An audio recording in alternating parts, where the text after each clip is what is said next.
He kept his distance as she entered a rundown daycare center, when three identical 3-year-old girls ran crying, "Mommy's here!" While she counted her last dollars for late fees, his world turned upside down. But before we dive into the full story, let me know where you're watching from and what time it is. Now, subscribe to the channel, and let's get started. Nashville, 2009. Rain hammered against the windows of Avery Williams's small South Side apartment, the rhythmic patter echoing the thundering of her heart. Her hands trembled as she stared at the pregnancy test on the bathroom counter, its single pink line having multiplied into 2 while she'd paced anxiously in her tiny kitchen. Positive. Avery's knees weakened, forcing her to sit on the closed toilet lid. At 23, she had plans. Modest ones, perhaps, compared to the dreams of others, but they were hers. She'd been saving for community college, working double shifts at the Whiskey Blue Bar to build something better than the paycheck-to-paycheck existence she'd known since leaving her foster home at 18. And then there was Michael Thornton. Her mind drifted to their first meeting 8 months ago. It had been an unusually quiet Tuesday at the bar when he walked in, his tailored suit immediately marking him as out of place among the regular blue-collar crowd. Michael had later confessed he'd been escaping yet another stuffy corporate dinner, seeking somewhere his family's name meant nothing. "Something low-key," he'd said, sliding onto a bar stool with a disarming smile. "Somewhere I can just be myself." Whatever himself was, it had captivated Avery from the first conversation. Unlike the other suited men who occasionally slummed at Whiskey Blue, Michael asked questions about her, real ones, and actually listened to her answers. He came back the next night, and the night after that. Their romance unfolded in secret places, picnics in obscure corners of Centennial Park, dinners in restaurants far from Nashville's social circuit, weekends in cabins where no one would recognize the Thornton Industries air with a bartender from South Side. "My family wouldn't understand," he'd explained, tracing patterns on her bare shoulder one night. "They're traditional." Avery understood his careful phrasing. Traditional meant they wouldn't approve of their son dating a black woman from the wrong side of town, especially one without the pedigree they surely expected. She'd accepted the secrecy because what they shared in those hidden moments felt real enough to justify the compromise. Now, staring at the test, reality crashed through her romantic illusions. With shaking fingers, Avery dialed his private number, the one few people had. Michael answered on the third ring. "Avery?" His voice carried the background noise of an office. "I'm in a meeting. Can this wait?"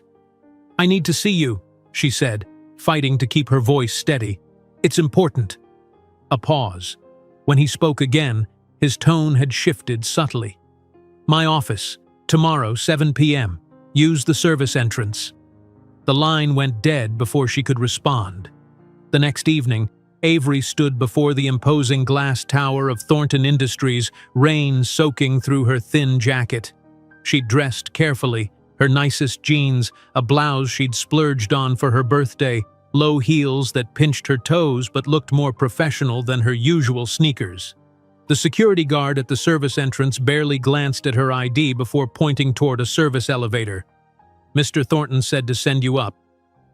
On the 32nd floor, Michael's assistant, a sleek blonde who assessed Avery with a single dismissive glance, led her to his office without a word. Michael stood with his back to the door, gazing out floor-to-ceiling windows at the Nashville skyline.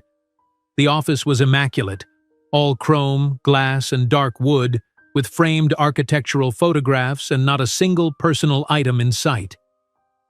"Michael?" Avery's voice sounded small in the cavernous space. He turned, and the coldness in his eyes made her step back involuntarily. This wasn't the man who'd whispered poetry against her skin just last weekend. This was someone else entirely, someone she'd never met. "Sit down, Avery." He gestured to a chair across from his desk, not moving to embrace her, not offering the smile that had warmed her for months. She remained standing.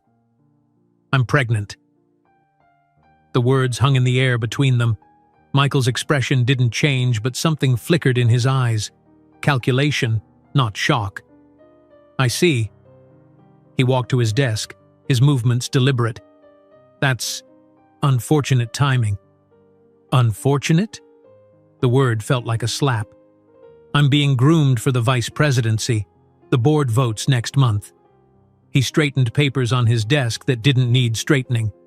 And my parents have been negotiating with the Hendersons, their daughter, Caroline. It's practically arranged. Avery felt the floor tilt beneath her. What are you saying? You're engaged? Not officially. Not yet. He finally looked at her directly. But it will happen. It has to happen. Our families have been planning this merger for years. Merger? Avery whispered. You're talking about marriage like a business deal. Michael's laugh was short, devoid of humor.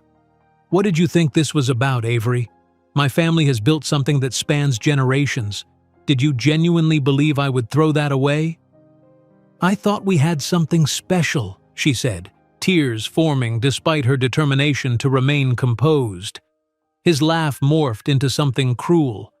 Special? A bartender without a college degree, living in a decaying neighborhood? You were a diversion, Avery. Women like you are temporary entertainment, not wives for men like me.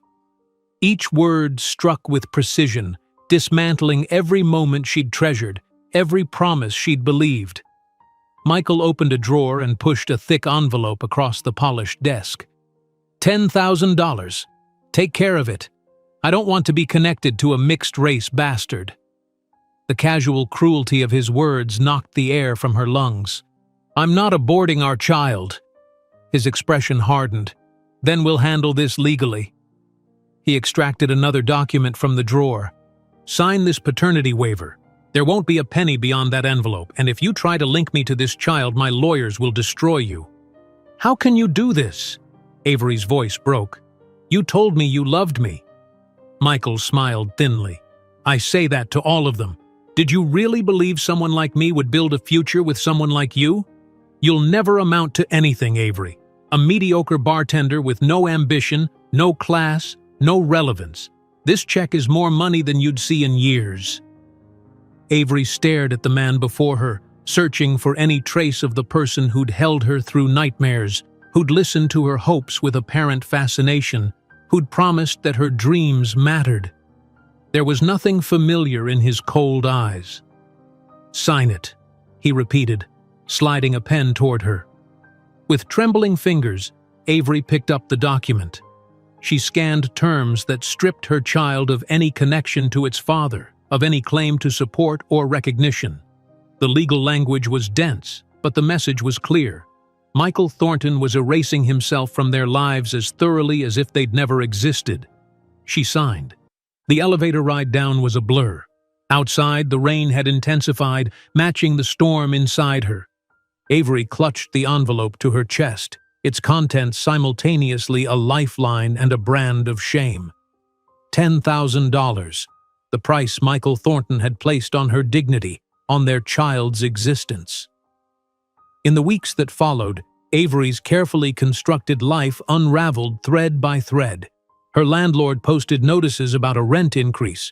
Her boss at Whiskey Blue, noticing the early signs of pregnancy, reduced her hours with a sympathetic but firm explanation. Customers don't like being served by pregnant women. Nothing personal, honey. Rachel, her only close friend and roommate, accepted a job offer in Chicago. I can't pass this up, Av. It's the opportunity of a lifetime. By her 5th month of pregnancy, Avery was sleeping on a cot at a women's shelter, the $10,000 depleted by medical bills, debts, and basic necessities. The lowest point came when, seeking employment at a cafe, the manager looked her up and down before dismissing her with, "Nobody wants a pregnant woman stumbling between tables." That night, sitting on a bench in Centennial Park with just $27.35 in her account, Avery placed a hand on her growing belly, feeling the baby kick against her palm. "It's just us now, little warrior," she whispered, "but I promise I'll turn this around. He's wrong about me. He's wrong about us." The turning point arrived unexpectedly. Seeking shelter from the summer heat in the public library, Avery was studying entrepreneurship books with desperate intensity when Eleanor Reynolds, a 72-year-old retired teacher, noticed her. "My dear, you seem to be in trouble," the elderly woman said, offering a sandwich from her lunchbox. Something about Eleanor's dignified kindness broke through Avery's carefully maintained facade. Tears spilled as she shared her story, the romance, the betrayal, the struggle to survive while preparing for a child she was determined to keep. Eleanor, a childless widow, listened without judgment. When Avery finished, the older woman simply said, "My husband used to say sometimes God allows us to be broken so we can be rebuilt stronger. Let's rebuild you, dear." With Eleanor's support, Avery secured an administrative position at a small tech startup. In her spare hours, she devoured free online courses on programming and digital marketing, determined to create a future where she would never again be at anyone's mercy. Isaiah was born on a spring afternoon in 2010 with intense eyes that painfully reminded Avery of Michael. Holding her son for the first time, she made a promise that would shape the next 15 years. "I'll build an empire for you, my son. One day your father will look at us and understand the monumental mistake he made." As she cradled Isaiah in the modest hospital room, Eleanor gently touching the newborn's cheek with wonder, Avery couldn't imagine that 15 years later she would be commanding a company valued at nearly $1 billion, and Michael Thornton would be nothing but a footnote in her success story. Avery's hand trembled as she clutched the envelope containing Michael's check. $10,000, the price he'd placed on erasing himself from their lives. Rain soaked through her thin jacket as she waited for the bus, each cold drop mirroring the tears she refused to shed. Not here. Not where strangers could witness her unraveling. The eviction notice had appeared on her door 3 days after her meeting with Michael. The landlord, a balding man with perpetually ink-stained fingers, had taped it crookedly to the peeling paint. "Rent's going up 15% next month," he'd explained with a shrug when she confronted him. "Market rates, sweetheart. Nothing personal." 15% might as well have been 50. Even before her hours were cut, Avery had been stretching each paycheck to its breaking point. The bus arrived with a hydraulic sigh. She climbed aboard, dropped her fare in the box, and found a seat near the back. Through the rain-streaked window, Nashville's lights blurred into watery halos. Her hand instinctively moved to her still flat stomach. A baby. Their baby. Michael's dismissive words echoed in her mind. "Mixed-race bastard." She swallowed the bile that rose in her throat. At the Whiskey Blue, Avery tied her apron with practiced efficiency, noting the thin Tuesday night crowd. Her manager, Dale, beckoned her to the back office before she could start her shift. "Have a seat, Avery," he said, not quite meeting her eyes. The cramped office smelled of stale cigarettes and cheap cologne. Dale fidgeted with a pencil, rolling it between his fingers. "I've noticed you've been different lately," he began. "And some of the customers have commented." "Commented on what?" Avery asked, though she already knew. Dale's eyes flicked briefly to her midsection. "Look, I'm not judging your personal choices, but customers don't like being served by pregnant women. Makes them uncomfortable. Nothing personal, honey." "I'm not showing yet," Avery protested, heat rising to her face. "And I've never missed a shift. My tips are consistently higher than—" "I'm cutting you back to 3 shifts a week," Dale interrupted. "Weekday afternoons only. We'll reassess in a month. 3 shifts, less than half her usual hours, less than half her usual income." "Dale, please, I can't." "That's all, Avery. Karen's waiting tables tonight." She walked out into the main bar area where Karen, a college sophomore with a perpetual tan and highlighted blonde hair, was already chatting up the regulars. The girl caught Avery's eye and offered a small, embarrassed smile. The bus ride home was longer, the vehicle nearly empty at this hour. Avery pulled out her phone and called Rachel, who answered on the 4th ring. "Hey, what's up? I'm kind of in the middle of something." Rachel's voice was hushed, background noise suggesting a restaurant. They cut my hours, Avery said, dispensing with pleasantries. Dale says customers don't want a pregnant waitress. A pause. Shit, Av. That's awful. Have you told Michael yet? There's nothing to tell. He made his position clear. Another pause. Look, I've been meaning to talk to you about something. Remember that graphic design internship I applied for in Chicago? Avery's stomach tightened. You got it? It's a real job, Av. Full benefits. Actual career path. I start in 3 weeks. The implications washed over Avery in a cold wave. Without Rachel's share of the rent, the apartment was completely unaffordable. Even if she found another roommate immediately, which was unlikely given her pregnancy, she'd need to come up with Rachel's security deposit portion to return to her. That's great, Rachel. Really. Avery forced enthusiasm into her voice. You've wanted this for so long. I can't pass this up, Av. It's the opportunity of a lifetime. Of course not. I'm happy for you. The lie tasted bitter, but what was the alternative? Ask her friend to sacrifice her future for a pregnant woman with dwindling prospects? That wasn't who Avery was. That wasn't who she would allow herself to become. The weeks that followed blurred together in a montage of rejections. 6 apartment applications denied, landlords suddenly remembering previous commitments when they noticed her condition. 4 job interviews where eyes drifted to her increasingly visible pregnancy, followed by carefully worded rejections. By her 5th month, the curve of her belly was undeniable.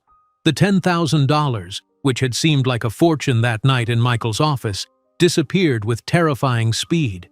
First went the advance rent for a smaller apartment after Rachel left. Then came the medical bills, insurance deductibles, prenatal vitamins, and maternity clothes for her changing body. When the 2nd month's rent came due and her account showed just over $500, Avery made the hardest call of her life. Women's Emergency Shelter, this is Monica speaking. The shelter had a 6-week waiting list for residents but offered emergency overnight accommodations. Just until you get back on your feet, the intake counselor assured her as she signed the paperwork, eyes lingering sympathetically on Avery's swollen belly. Her first night there, Avery lay on a narrow cot, one arm curled protectively around her stomach, listening to the sounds of other women's quiet sobs and whispered phone conversations. The room held 4 women, separated only by thin curtains on metal tracks. The bathroom was down the hall, shared by 16 residents. Morning brought a renewed determination. Avery dressed in her most professional outfit, a black maternity skirt and white blouse she'd purchased secondhand, and set out to find work. Any work. The manager at Riverside Cafe looked her up and down, his expression shifting from interest to dismissal in the span of seconds. You've got good experience, he admitted, glancing at her application. But we need someone who can move quickly between tables, and frankly, nobody wants a pregnant woman stumbling around carrying hot coffee. I'm not stumbling, Avery said, struggling to keep her voice level. I've never been more careful in my life. The manager shrugged. Come back after the baby. Maybe we'll have something then. 7 interviews, 7 rejections, each more demoralizing than the last. That evening, with $27.35 remaining in her account, Avery sat on a bench in Centennial Park.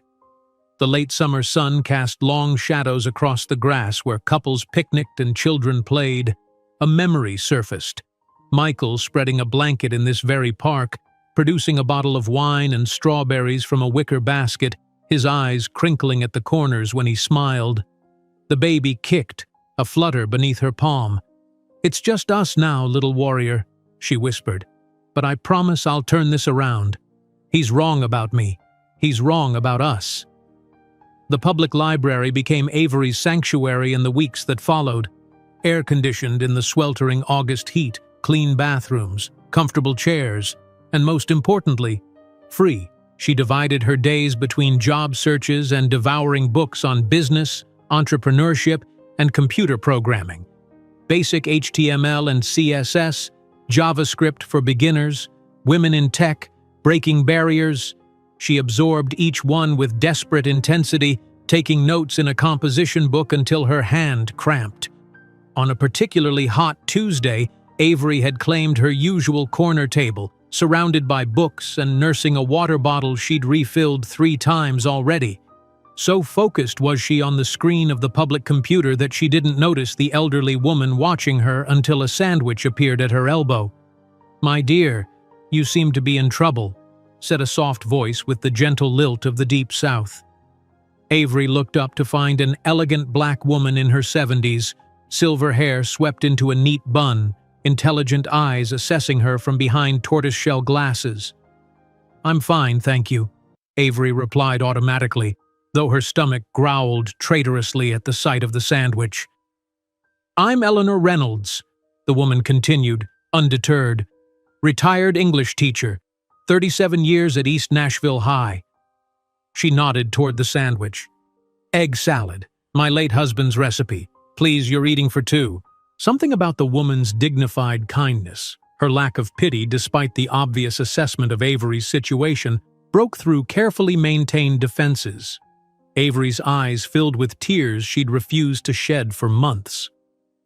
"I'm sorry," she whispered, hastily wiping her cheeks.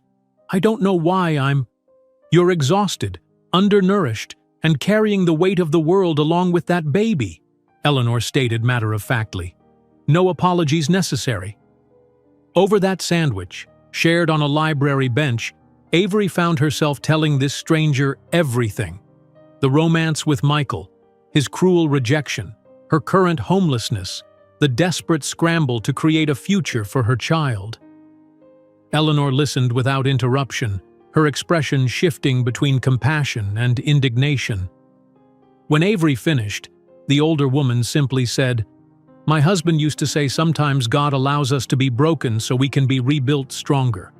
Let's rebuild you, dear." The offer came simply. The spare bedroom in Eleanor's modest bungalow in East Nashville. "Just until you find your footing," Eleanor insisted. "My house is too quiet these days." Avery's pride warred with her practicality. Her child deserved better than a shelter cot. "I can contribute something," she insisted. "For utilities, food." "We'll work out the details later," Eleanor said with a dismissive wave. "For now, let's get you settled." Eleanor's home was like the woman herself, modest but dignified, meticulously clean, filled with books and memories. The spare bedroom had once belonged to Eleanor's husband's mother. Faded floral wallpaper, a patchwork quilt on a cherry wood bed, curtains that smelled faintly of lavender. "It's not much," Eleanor said, watching Avery take in the room. "It's perfect," Avery whispered, running her fingers over the quilt.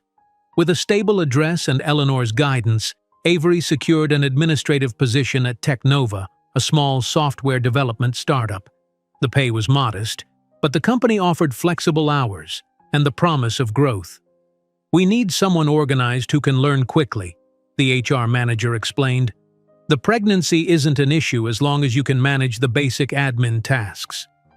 In the evenings, Eleanor helped Avery create a financial plan, meticulously tracking every dollar, building a strategy for the future. "First rule of rebuilding," Eleanor would say, "is to understand exactly what resources you have." The nights found Avery hunched over Eleanor's ancient desktop computer, devouring free online courses on programming, design, and digital marketing. Sometimes she worked until her eyes burned, until Eleanor gently reminded her that the baby needed rest too. When Isaiah was born on a bright spring afternoon in 2010, Avery gazed into eyes that mirrored Michael's with painful accuracy. But instead of resentment, she felt a fierce, protective love unlike anything she'd experienced. "I'll build an empire for you, my son," she whispered as the newborn's tiny fingers wrapped around her thumb. "One day, your father will look at us and understand the monumental mistake he made." Eleanor, standing beside the hospital bed, gently touched the baby's soft cheek.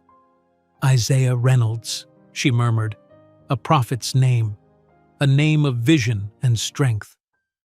As she cradled her son in the modest hospital room, watching Eleanor fuss over the swaddling blanket with grandmotherly pride, Avery didn't know that the elderly woman's name, freely offered as a gift to a child who would never know his father's, would one day grace the logo of a technology empire worth hundreds of millions. An empire built by the mediocre bartender without ambition, who would reinvent herself as one of the most visionary CEOs of her generation. Eleanor's home became a sanctuary where Avery could finally breathe. That first night, lying in the soft bed beneath the patchwork quilt, she felt something she hadn't experienced in months: safety. The feeling was so overwhelming that she wept silently, one hand resting on her rounded belly, whispering promises to her unborn child. The following morning, Avery woke to the smell of coffee and the sound of Eleanor humming in the kitchen. For a moment, disoriented by comfort, she forgot where she was. Then reality settled in, not with its usual sting, but with an unexpected warmth. "Good morning, dear," Eleanor said, sliding a plate of eggs and toast across the table. "I've made a list of companies hiring administrative staff. Technova caught my eye. They're a small startup, but they offer health benefits from day one." Avery stared at the neatly written list. "You didn't have to." "Nonsense," Eleanor interrupted gently. "My Harold always said idle hands make for a troubled mind. Besides, I taught high school English for 37 years. Research is my specialty." 2 days later, Avery sat in Technova's modest waiting room, smoothing non-existent wrinkles from her borrowed maternity dress. Eleanor had altered one of her church dresses, taking it in where needed and letting out the waist. It wasn't stylish, but it was dignified, exactly what Avery needed to project confidence despite the anxiety churning in her stomach.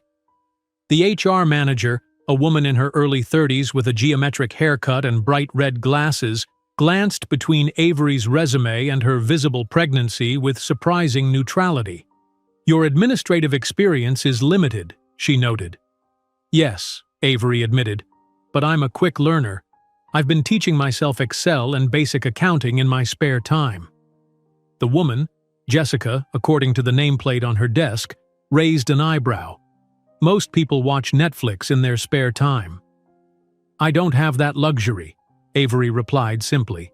Something in her tone must have resonated with Jessica, whose expression softened marginally. "We need someone organized who can learn quickly. The pregnancy isn't an issue as long as you can manage the basic admin tasks. When are you due?" 3 months. "And after?" "I'll need 6 weeks, but I can do some work remotely during that time." Jessica nodded, making a note. "Most candidates ask about advancement opportunities or ping-pong tables. You're the first to jump straight to accommodating our needs during your maternity leave." Avery met her eyes steadily. "I understand what it means to be valuable to an employer. I won't take that for granted." The job offer came 2 days later. Modest salary, full benefits, flexible hours. Eleanor celebrated by baking a cake, an old family recipe that filled the house with the scent of vanilla and comfort. "The first step," she declared, cutting generous slices. "Now we build." Evenings took on a new rhythm. After dinner, Eleanor would settle in her recliner with a novel while Avery hunched over the ancient desktop computer in the corner of the living room, devouring free online courses on programming, design, and digital marketing. She worked until her eyes burned, until her back ached from the weight of pregnancy and poor posture. "The baby needs rest too," Eleanor would eventually say, placing a gentle hand on Avery's shoulder. "Rome wasn't built in a night, dear." At Technova, Avery absorbed everything. She organized files, scheduled meetings, ordered supplies, but she also listened. She observed how the programmers talked, noted the problems they encountered, recognized patterns in the solutions they developed. During lunch breaks, she asked questions that earned her first curious glances, then thoughtful explanations. As her pregnancy progressed, she created systems that would allow her work to continue smoothly during her absence. Detailed procedure documents, training materials for her temporary replacement, automated processes where possible. Her meticulous preparation impressed Jessica enough to offer a small raise before Avery had even gone on leave. "You've turned out to be quite an asset," Jessica admitted. "We'll hold your position." In the quiet hours of night, Eleanor taught Avery about financial planning, budgeting every dollar, prioritizing expenses, building savings even from the smallest amounts. "First rule of rebuilding," Eleanor would say, her glasses perched on the end of her nose as she reviewed Avery's careful columns of numbers, "is to understand exactly what resources you have."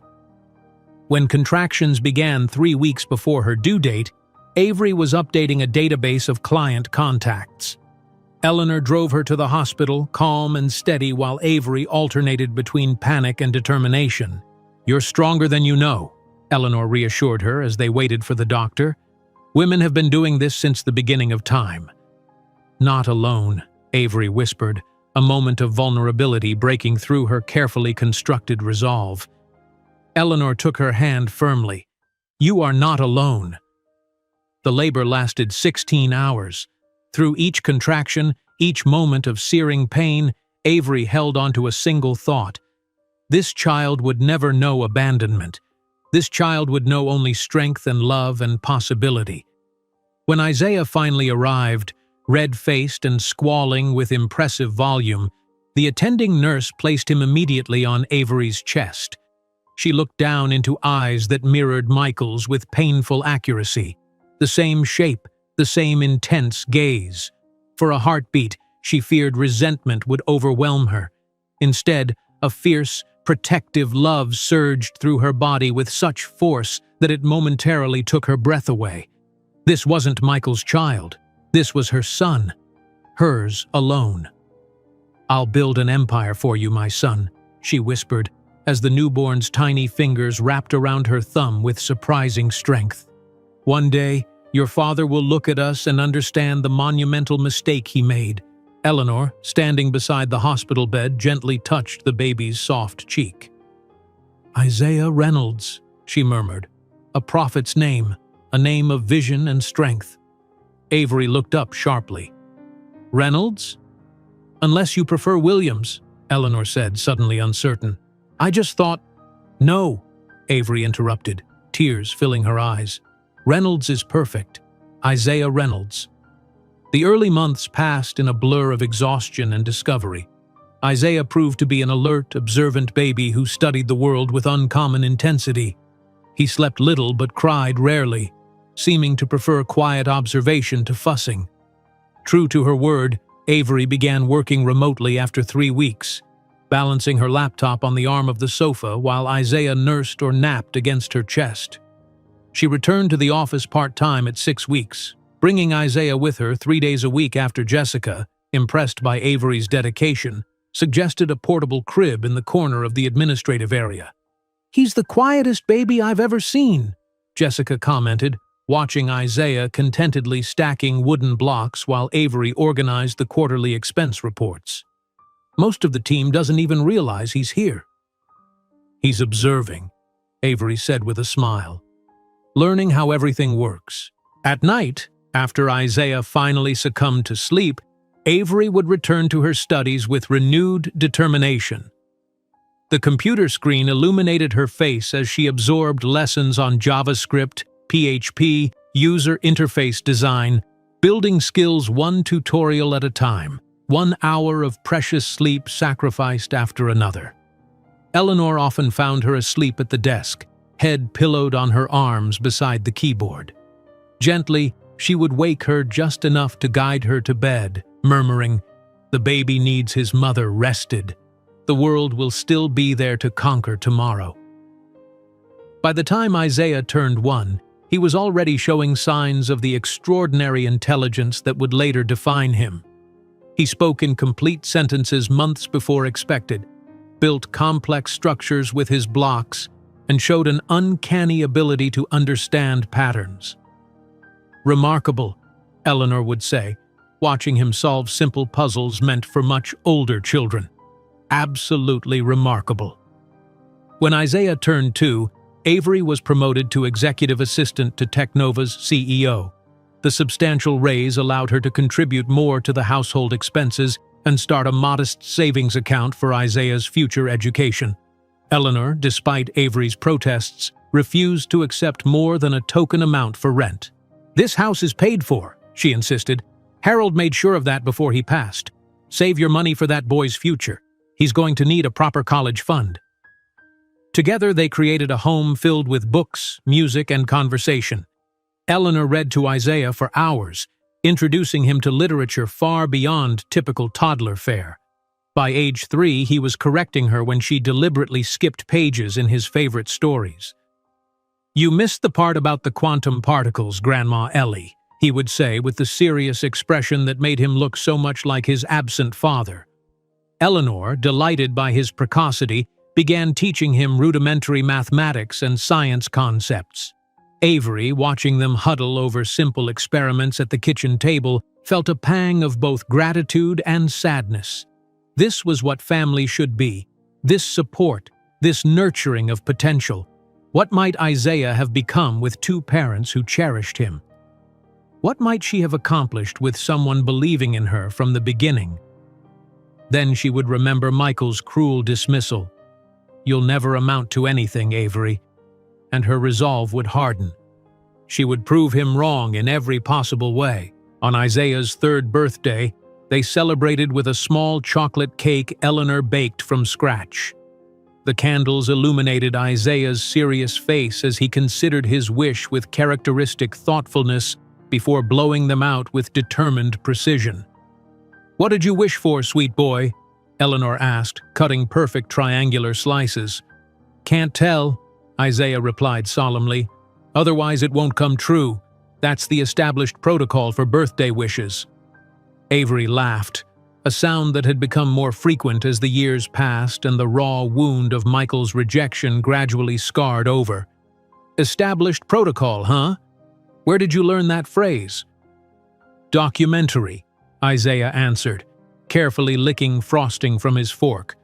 "About scientific method."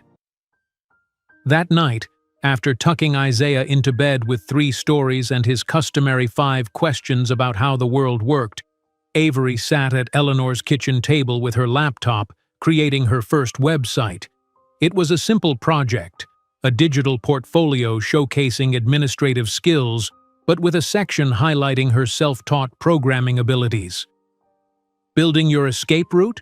Eleanor asked, settling across from her with a cup of chamomile tea. "Building options," Avery corrected. "Technova is struggling. Their last 2 products underperformed. I need to be prepared." Eleanor studied her with quiet pride. "You're not that frightened girl from the library anymore." "Because of you," Avery said, reaching across to squeeze the older woman's hand. "No, dear, because of you. I just provided a safe harbor. You built the ship." 3 days later, Isaiah asked the question Avery had been preparing for since his birth. "Mommy, where is my daddy?" They were walking home from the park, Isaiah's small hand wrapped trustingly in hers. The question came without preamble, typical of his direct approach to gathering information.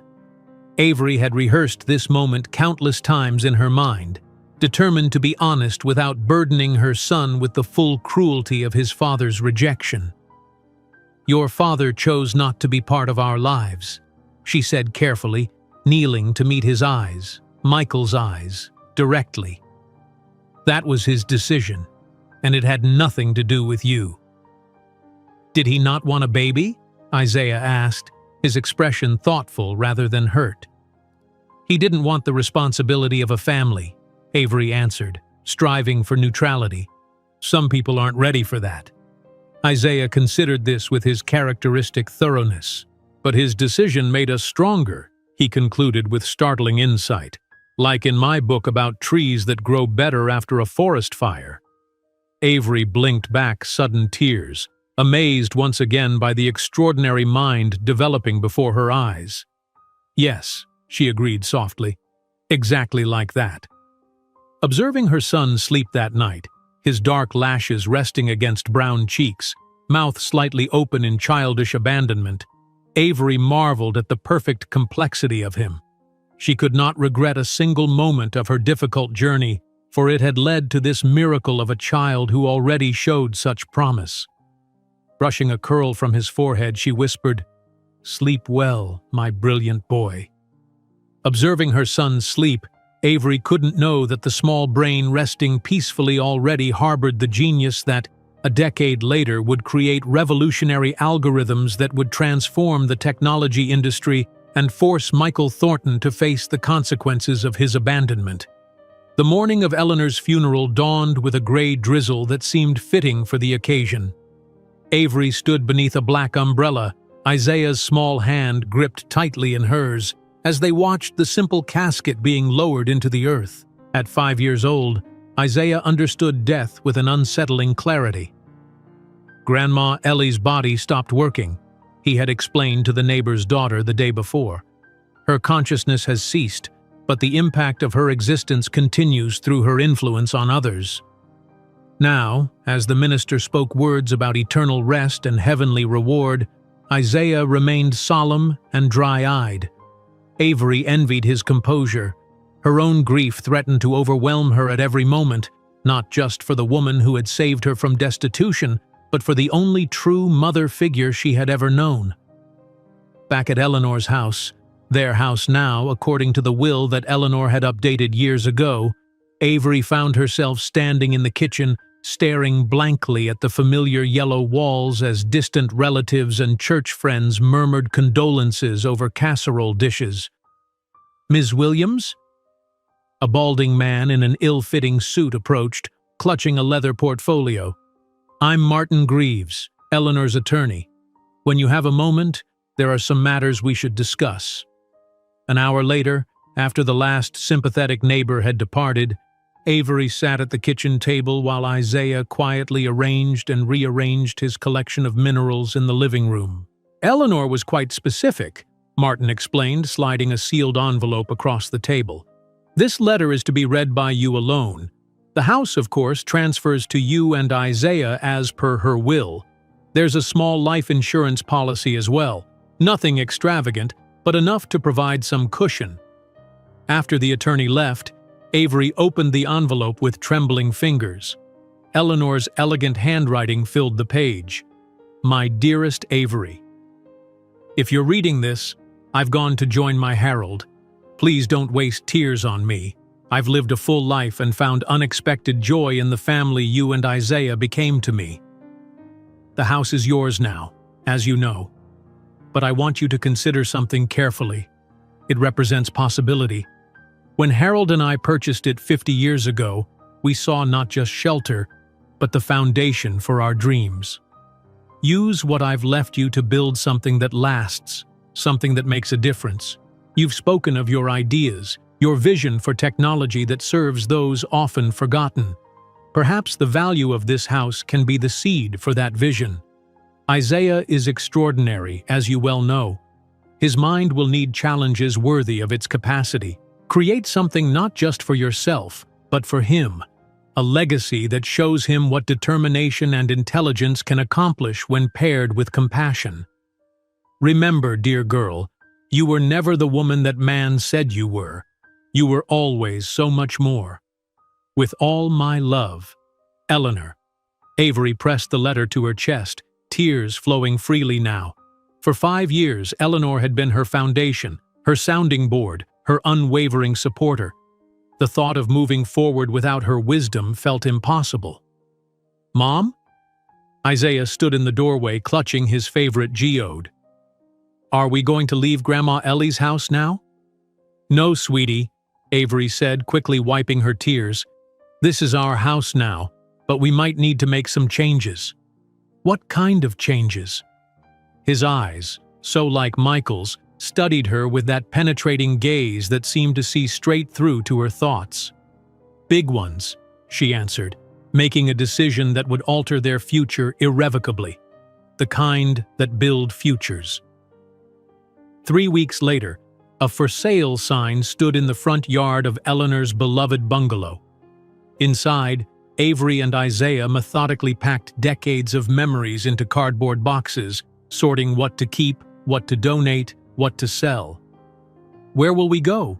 Isaiah asked, carefully wrapping Eleanor's cherished first-edition Faulkner novels in tissue paper.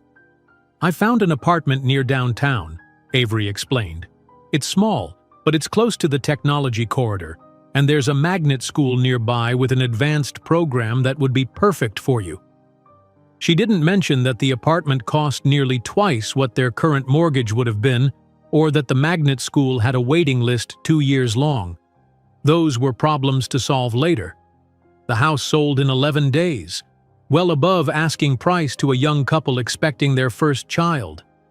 As Avery signed the closing documents, she felt a strange mixture of grief and exhilaration. This money, more than she had ever had at one time, represented not just Eleanor's final gift, but the seed capital for the vision she had nurtured during late nights of online courses and daydreams between administrative tasks. Their new apartment was indeed small. 2 bedrooms with industrial-style exposed brick and pipes that the realtor had described as urban chic, but which really just meant the building had been hastily converted from an old factory. What it lacked in charm, however, it made up for in location and practicality. Within a week, the 2nd bedroom had been transformed into a home office, with desks for both Avery and Isaiah, multiple computer monitors, and bookshelves filled with technical manuals and educational materials. It looked more like a startup workspace than a room in a family home, which was precisely the point. On a crisp autumn morning, Avery filed the paperwork to register her first company, Reynolds Tech, in honor of the woman who had believed in her when no one else would. The LLC registration fee consumed a significant portion of her remaining savings after the apartment's security deposit and first month's rent, but seeing the official certificate with her company name filled her with vindication. "You'll never amount to anything, Avery." Michael's dismissive words had haunted her for 5 years. Now she had the foundation to prove him wrong. The early days of Reynolds Tech were a precarious balance between hope and panic. By day, Avery continued her role at Technova, having advanced to executive assistant to the CEO. By night, she developed prototypes for accessible technology interfaces, taught herself programming languages, and drafted business plans that she rewrote dozens of times. Isaiah, now in kindergarten but already reading at a 4th grade level, often fell asleep to the sound of his mother's fingers tapping on keyboard keys. Sometimes he would wake in the early morning hours to find her asleep at her desk, her face illuminated by the blue glow of the monitor. On those mornings, he would carefully drape a blanket over her shoulders before returning to bed. "Mommy is building our future," she explained one morning when he found her reviewing spreadsheets with dark circles under her eyes. "I could help," he offered seriously. "I'm good at patterns." Avery smiled, running a hand over his curls. "You help by being exactly who you are, my brilliant boy." As months passed, the precarious balance became increasingly difficult to maintain. Technova was struggling. Their latest software release had critical bugs, and a larger competitor was aggressively moving into their market space. Layoffs began, first in marketing, then in administrative support. Avery observed the company's decline with analytical detachment, mentally noting the missteps and poor decisions that accelerated the downward spiral. Each mistake became a lesson for her own venture: what not to do, which warning signs to heed, how communication breakdowns could sink even promising products. At night, she would review her dwindling savings against mounting expenses: the apartment, Isaiah's educational materials, development costs for her prototypes. All consumed resources faster than she had anticipated. She began taking freelance web development projects on weekends, sacrificing sleep to maintain their standard of living while pursuing her entrepreneurial dreams. Isaiah, now 6, displayed increasingly remarkable abilities. He had taught himself basic coding principles by watching tutorial videos meant for adults. His mathematical intuition bordered on savant level, allowing him to solve complex problems through intuitive methods he sometimes struggled to explain. "He's performing at a middle school level in most subjects," his first-grade teacher explained during a conference, looking both impressed and slightly overwhelmed. "We're not equipped to challenge him adequately." The magnet school waiting list remained impenetrable, and private schools that might accommodate his gifts were financially out of reach. Avery began homeschooling him on evenings and weekends, supplementing his regular education with advanced materials she could barely afford. The turning point, both crisis and opportunity, arrived unexpectedly on a Wednesday afternoon at Technova. Avery was organizing documents for what everyone knew would likely be the final investor meeting before bankruptcy proceedings when she noticed David Chen, one of the few remaining developers, cursing quietly at his workstation. David, blind since birth, was struggling with his screen reader software, which kept crashing when attempting to parse the complex debugging environment. "This damn thing is useless for actual development work," he muttered when Avery inquired. "It's designed for basic browsing and document reading, not navigating complex interfaces with nested elements and dynamic content." Avery pulled a chair beside him, intrigued. What would make it better? David launched into a technical explanation of the limitations of current assistive technologies, particularly for power users and developers. "The market's too small for big companies to care," he concluded bitterly.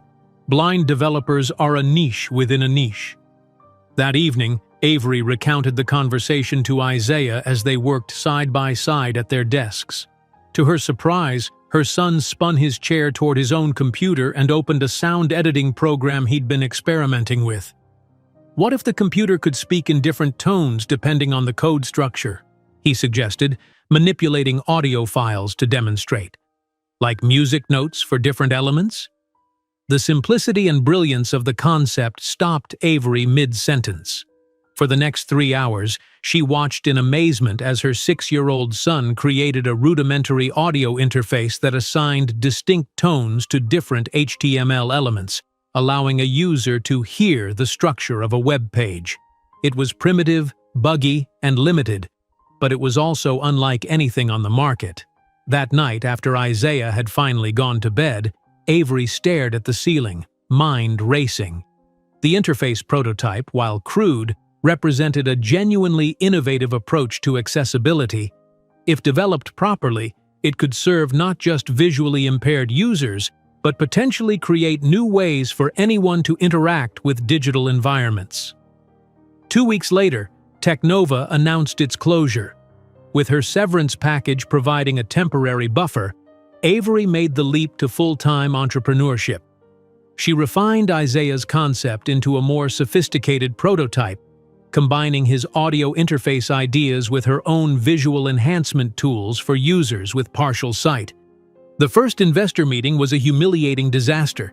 "This isn't a serious business proposition," said the bored-looking venture capitalist, barely glancing at the prototype demonstration. "It's a hobby project at best." "The accessible technology market is too limited," said another. "Come back when you have an actual team, not a single-parent operation," advised a third. By the 11th rejection, Avery had refined her pitch, improved the prototype, and developed thicker skin. But resources were dwindling dangerously. The apartment's rent consumed most of her remaining severance, and freelance projects weren't generating sufficient income to sustain both living expenses and development costs. The 13th rejection hit hardest. The investor, a technology veteran who had seemed genuinely interested during the initial presentation, delivered his decision with clinical precision. "This isn't brainchild material. Come back when you have something serious." In the public bathroom of the downtown office building, Avery allowed herself 5 minutes of silent tears, locked in a stall where Isaiah couldn't see her desperation. Then she washed her face, reapplied her lipstick, and walked out with shoulders squared, determined not to let her 8-year-old son witness her doubt. The 14th meeting wasn't supposed to be an investment pitch at all. Avery had secured 15 minutes with Sophia Zhang, a former Google executive, hoping merely for mentorship advice. She brought Isaiah along because her regular sitter was unavailable, a breach of professional protocol that she apologized for immediately. Sophia, however, waved away the apology and invited Isaiah to demonstrate the prototype himself. For the next 20 minutes, the 8-year-old confidently explained the technical aspects of their accessibility interface with clarity that belied his age. Most of the core algorithms were Isaiah's concept, Avery explained, watching Sophia's expression shift from polite interest to genuine intrigue. I've refined and implemented them, but the fundamental approach was his innovation. Sophia studied them both with penetrating intensity. Most of these pitches I see are from Stanford MBAs with trust funds and safety nets. They're building another food delivery app or social media platform because they want to be billionaires. She leaned forward, eyes moving between mother and son. You two have hunger in your eyes, and that's worth more than any MBA. 2 weeks later, Sophia Zhang deposited $150,000 into the newly created Reynolds Tech corporate account, becoming their first angel investor in exchange for a 15% equity stake. When Sophia Zhang deposited the $150,000 into her account that had been nearly empty, Avery couldn't imagine that this would be merely the first step of a journey that would lead her to command a company valued at $780 million and to an inevitable confrontation with the man who had discarded her as irrelevant. Sophia Zhang's investment transformed Reynolds Tech overnight from a desperate dream into a tangible reality.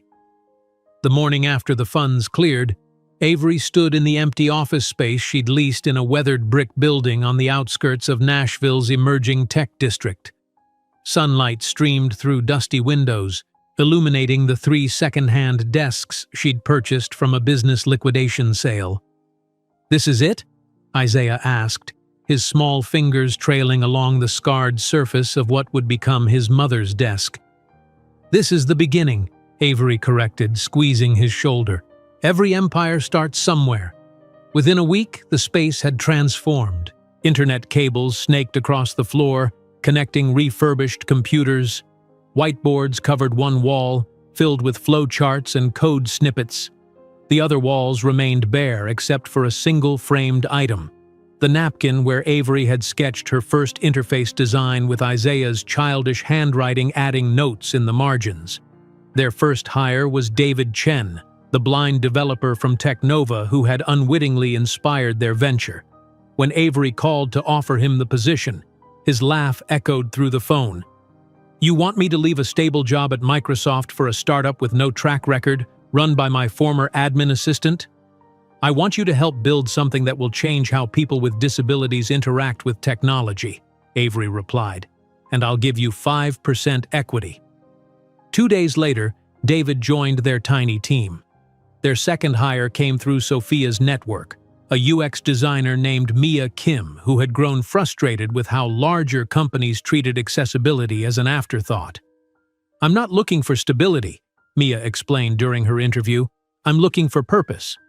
The early days established a pattern that would define Reynolds Tech's culture: long hours, passionate debates, and an unwavering focus on creating technology that served those often overlooked by Silicon Valley's giants. Isaiah, now 8, became a fixture in the office after school, sitting quietly among adults 2 or 3 times his age, absorbing concepts and occasionally offering insights that left even David speechless. "That kid doesn't think like a child," David remarked to Avery one evening after Isaiah had suggested an elegant solution to a coding problem that had stumped the team for days. "He sees patterns we don't." "He's always been that way," Avery replied, watching her son hunched over a keyboard, his small fingers flying across the keys with surprising dexterity, as if his brain is wired differently.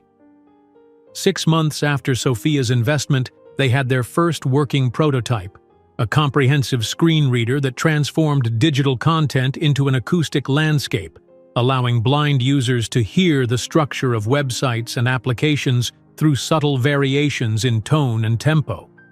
What made it revolutionary was its adaptability. Unlike existing solutions, it learned from user behavior, becoming more personalized over time.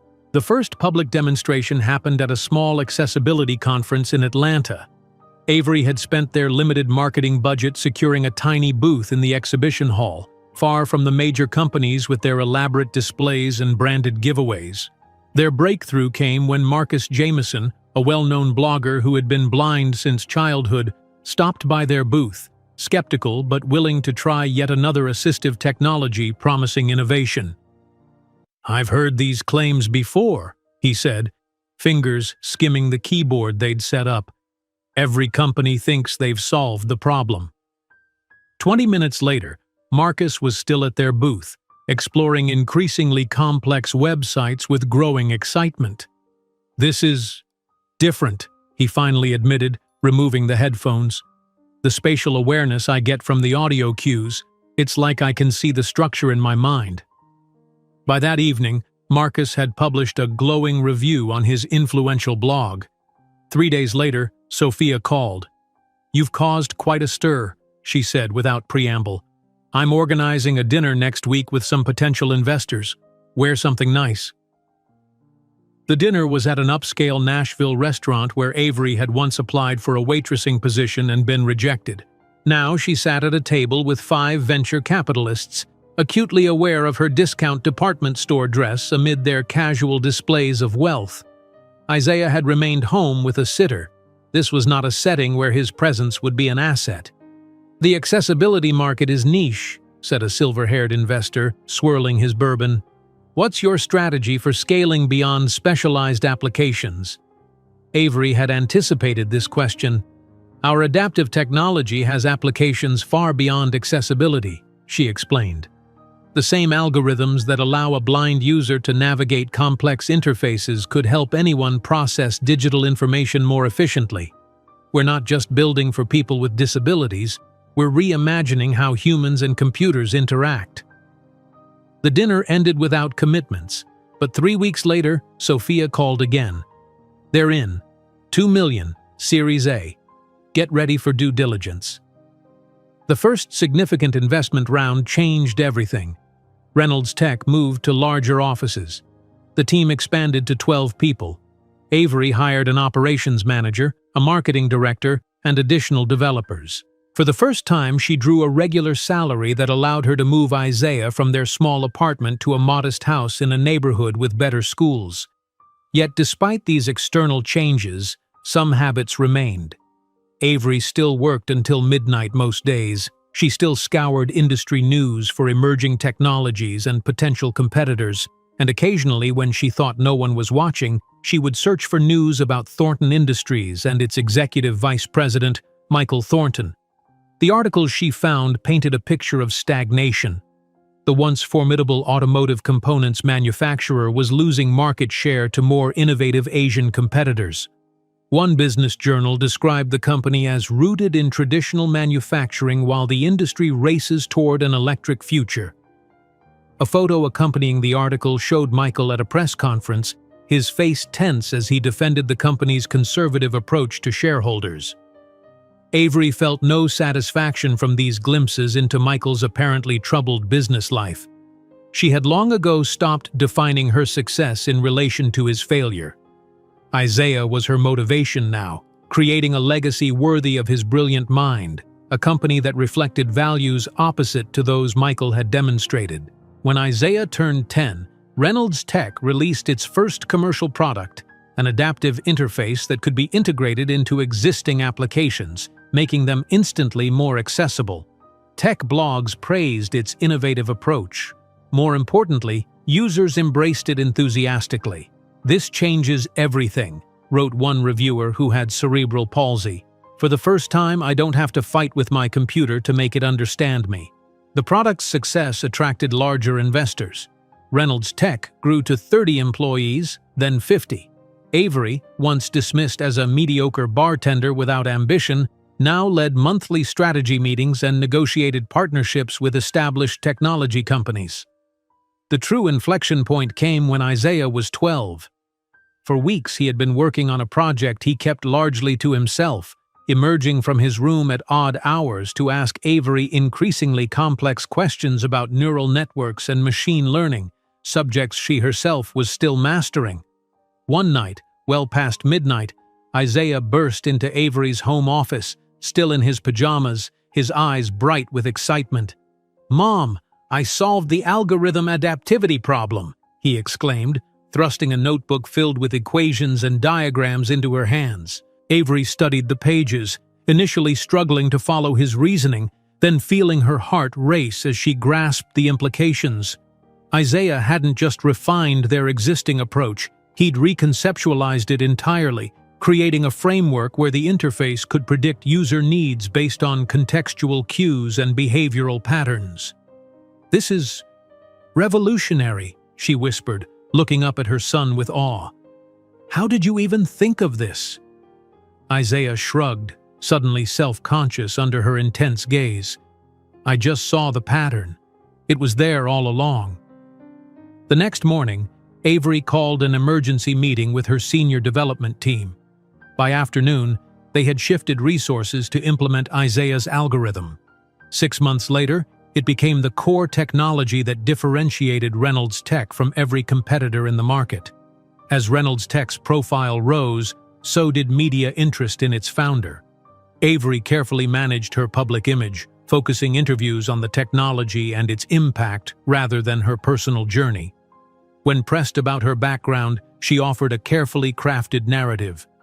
"I was a single mother who found opportunity in adversity." The move to Manhattan happened 3 years later when Reynolds Tech secured its Series C funding round.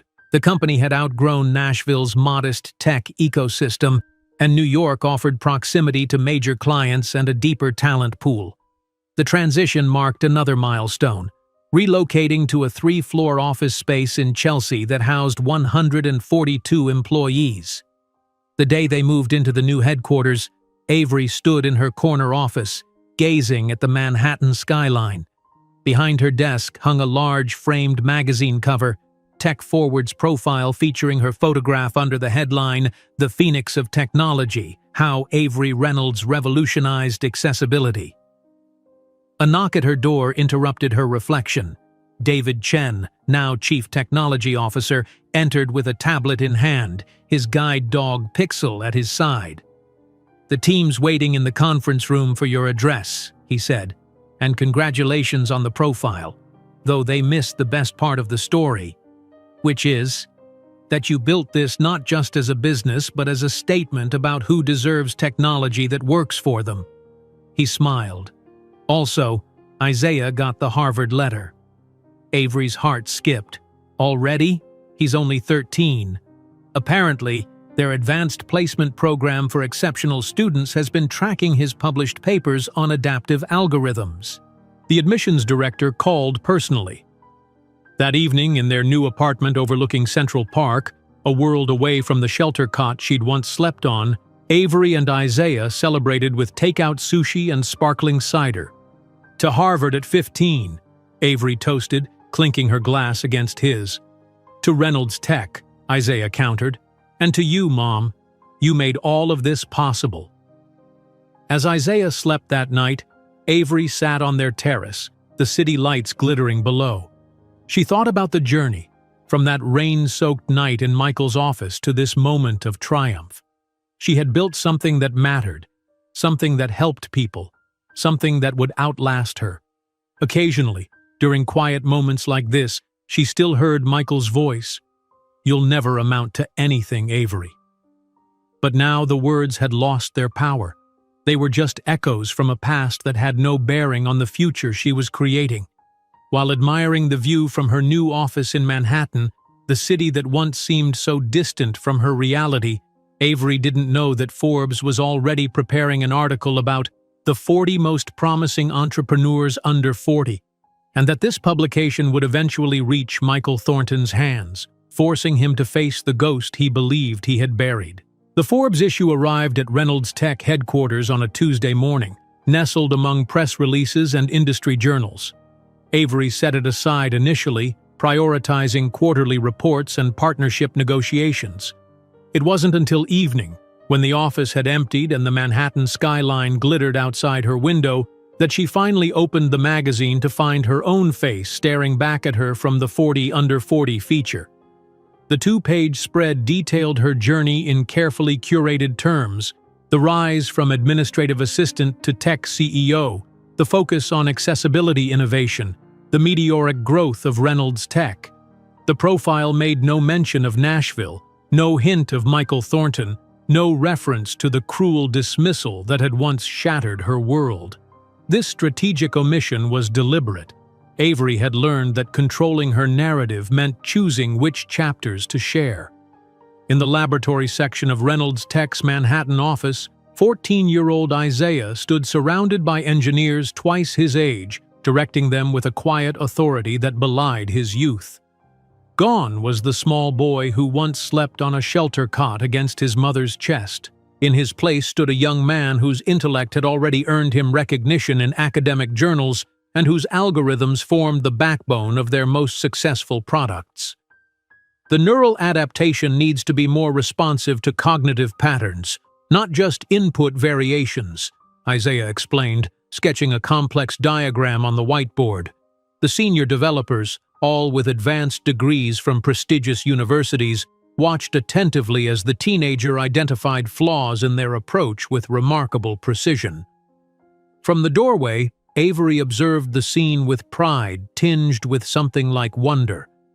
Isaiah had inherited Michael's analytical mind and commanding presence, but these gifts had been shaped by something Michael lacked: empathy that came from understanding struggle. "Your son is extraordinary," murmured Jacob Chen, Reynolds Tech's newly appointed CFO, who had joined her in the doorway. "I've worked with PhDs who couldn't grasp complex systems the way he does." "He's always been that way," Avery replied, watching Isaiah deftly answer a challenging question from one of the senior developers. "He sees patterns others miss."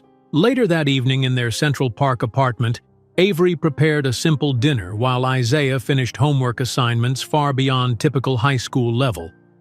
Their home reflected their success without ostentation, spacious and elegant, filled with books and technology rather than showy luxuries. "Mom?" Isaiah looked up from his advanced calculus. "Professor Nakamura from MIT called again. He wants me to co-author a paper on computational linguistics." Avery set down the knife she'd been using to chop vegetables. "That's the third request this month from different universities." Isaiah shrugged, uncomfortable with the attention his abilities attracted. "I just find linguistics interesting. The mathematical patterns in language acquisition are fascinating." Avery studied her son's face, the same strong jawline as Michael, the same intensely focused eyes. Yet there was a gentleness there, a thoughtfulness that was entirely his own. "Harvard sent another packet today," she said, nodding toward a thick envelope on the counter. "They're very persistent about early admission." "Would you mind if I went?" Isaiah asked, his expression uncharacteristically vulnerable.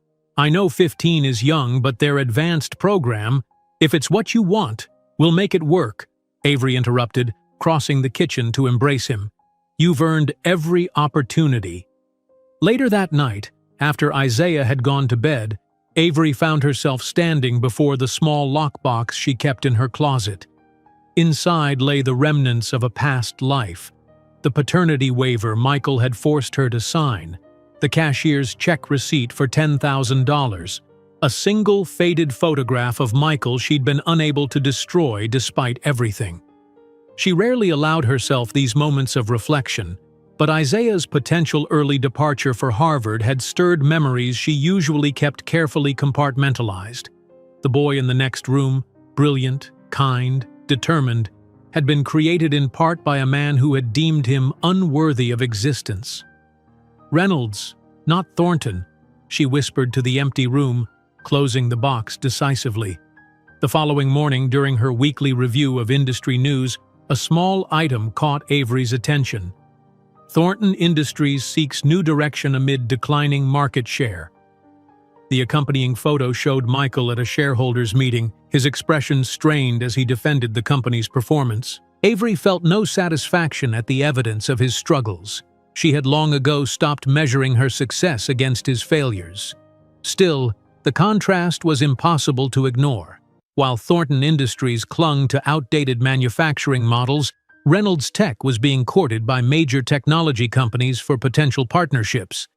That afternoon, Isaiah appeared in her office doorway with an unexpected question. "Mom, why is my last name Reynolds and not Williams?"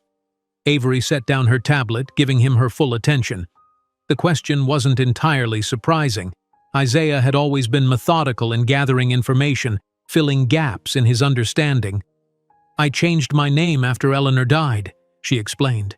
She left us her home, her support, her belief when we had nothing. Taking her name was my way of honoring that legacy, and I wanted you to carry it too. Isaiah nodded, processing this information with his characteristic thoroughness. And what about my father's name? Wouldn't that traditionally be part of my identity? The question hung in the air between them. Avery had always answered Isaiah's questions about his father with age-appropriate honesty, but had never volunteered information beyond what he directly asked. Your father chose not to give you his name, she said carefully. He signed legal documents relinquishing that right. Isaiah's expression remained neutral, analytical rather than emotional. Does he know about me now? That I'm going to Harvard at 15? Avery hesitated. I don't know. We haven't had contact since before you were born. Are you ever curious about him? Isaiah pressed with the directness that characterized all his inquiries. About what he's doing now? A flash of memory, Michael's cruel smile as he pushed the envelope of cash across his desk. You'll never amount to anything, Avery. Sometimes, she admitted, but not in the way you might think. He made choices that shaped our path, but those choices don't define us. Isaiah studied her with those penetrating eyes. I sometimes wonder about the genetic components of my cognitive abilities, nature versus nurture, whether certain aspects of my thinking patterns might be inherited. The vulnerability beneath the scientific language was clear. Avery moved from behind her desk to sit beside him on the office sofa. There are times I see him in you, she acknowledged. Your analytical mind, your focus, but who you are, your compassion, your vision, your integrity, those come from the choices you make, not your genetics. Isaiah nodded, apparently satisfied with this assessment. I've been accepted to present at the National Science Foundation's Young Innovators Forum next month, he said, changing the subject with typical abruptness. Will you come? I wouldn't miss it, Avery promised, grateful for her son's resilience. 3 days later, Isaiah appeared in her home office, face uncharacteristically troubled. I found something, he said, placing his tablet on her desk. The screen displayed an archived business article from 7 years earlier, a profile of Thornton Industries featuring a photograph of Michael accepting an industry award. The resemblance between father and son was unmistakable. I ran facial recognition software comparing my features to prominent business leaders in the automotive sector, Isaiah explained, his voice carefully controlled. The algorithm flagged a 93% probability match. Avery felt her carefully constructed narrative crumbling. Isaiah, Michael Thornton is my biological father, isn't he? The directness of the question demanded equal honesty. Yes. Isaiah nodded, not surprised but processing. Did he reject us because of racial bias? Statistical analysis of executive demographics in Southern manufacturing companies suggests it was more complicated than that, Avery interrupted, unwilling to reduce Michael's cruelty to impersonal statistics. He had family expectations, career plans that didn't include us. He didn't want me, Isaiah translated, his analytical mind cutting through euphemism. He didn't want the responsibility of a family, Avery corrected. It was never about you as a person. Isaiah was quiet for a long moment. May I see the legal documents? Avery hesitated, then retrieved the lockbox from her closet. The paternity waiver was yellowed at the edges, but Michael's signature remained bold and definitive. This was his choice, she said softly, as Isaiah studied the document with academic detachment. Our strength came from moving forward. Later that evening, Avery found Isaiah in his room, surrounded by holographic displays of his latest neural network project. Are you okay? She asked, sitting on the edge of his bed. I'm processing, he replied, eyes still on the swirling data points. It's interesting to consider how different life trajectories can emerge from single decision points. 3 weeks later, Reynolds Tech received an acquisition offer that stunned the technology sector. $350 million from Silicon Valley giant NextGen Technologies. The offer arrived during a board meeting, causing an immediate stir among the executives and investors gathered around the conference table. "This is unprecedented for a company our size in this sector," said Jacob Chen, studying the terms. "They're clearly after Isaiah's adaptive algorithm patents." All eyes turned to Avery, who sat at the head of the table reviewing the document with practiced composure. The room fell silent, executives and investors awaiting her reaction to what would be a life-changing windfall for everyone with equity. "No," she said finally, setting down the document. "Avery," Sophia Zhang said carefully, "perhaps we should discuss this more thoroughly before—" "We didn't build Reynolds Tech to sell it," Avery interrupted. "We built it to transform how technology serves human needs. NextGen would gut our accessibility focus and absorb our patents into their ecosystem." The following day, the Wall Street Journal ran the headline, "Reynolds refuses 350 meters, analysts question strategy." Industry commentators debated whether Avery's decision reflected visionary leadership or emotional attachment clouding business judgment. "You could retire a very wealthy woman," Sophia observed over lunch at an upscale Manhattan restaurant. "Why refuse?" Avery gazed out at the bustling city street. "Because I didn't build this to sell. I built it to transform." In Nashville, Michael Thornton sat across from his father in the wood-paneled conference room that had witnessed 3 generations of Thornton leadership. The quarterly results projected on the screen told a story of declining market share and eroding profit margins. "Your strategy isn't working," Edward Thornton said bluntly, his weathered face set in lines of disapproval. "Asian manufacturers are undercutting us on traditional components, and you've failed to establish any meaningful presence in the electric vehicle sector." "We're developing partnerships," Michael began. "We're failing," his father interrupted, "and the board is questioning whether you're the right person to lead this company through transition." Later that evening, alone in his office with a glass of bourbon, Michael scrolled through industry news on his tablet. A Forbes notification caught his attention. The annual 40 Under 40 list had been published. He tapped the link, scanning the faces of young entrepreneurs reshaping the business landscape. His finger froze mid-scroll. The woman staring back at him from the screen was almost unrecognizable at first, confident, polished, emanating success. But those eyes? He knew those eyes. The name beneath the photograph confirmed what seemed impossible. Avery Reynolds, CEO of Reynolds Tech. The Avery he had dismissed. The Avery he had paid to disappear. As Michael read the profile with increasing disbelief, learning about the adaptive technology empire valued at over $500 million, his phone chimed with a text from his fiancée, Caroline Henderson. "Daddy's concerned about the McKinley contract. Call me when you can." In New York, Avery arrived home to find Isaiah holding an envelope bearing Harvard's crimson insignia. "It's official," he said, handing her the acceptance letter. "They want me to start the special advanced program next semester. Full scholarship." Avery read the letter, pride mingling with the bittersweet recognition that her son was ready to begin his independent journey at just 15. The boy who had once been her sole purpose was now a young man prepared to make his mark on the world. That weekend, a CNN business segment featured Avery and Isaiah discussing Reynolds Tech's innovative approach to adaptive technology. The interviewer marveled at the teenagers' articulate explanations of complex neural networks. "Some call you a prodigy," the interviewer said.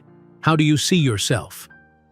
"I'm just someone interested in solving problems," Isaiah replied with the humility Avery had instilled in him. "The real innovation happened when my mother recognized that technology should adapt to humans, not the other way around." As the interview concluded, Avery's phone buzzed with a notification. The Metropolitan Business Forum, the most prestigious gathering of technology leaders in New York, had sent an invitation. "It is with great pleasure that we invite Avery Reynolds, CEO of Reynolds Tech, as keynote speaker at this year's Metropolitan Business Forum."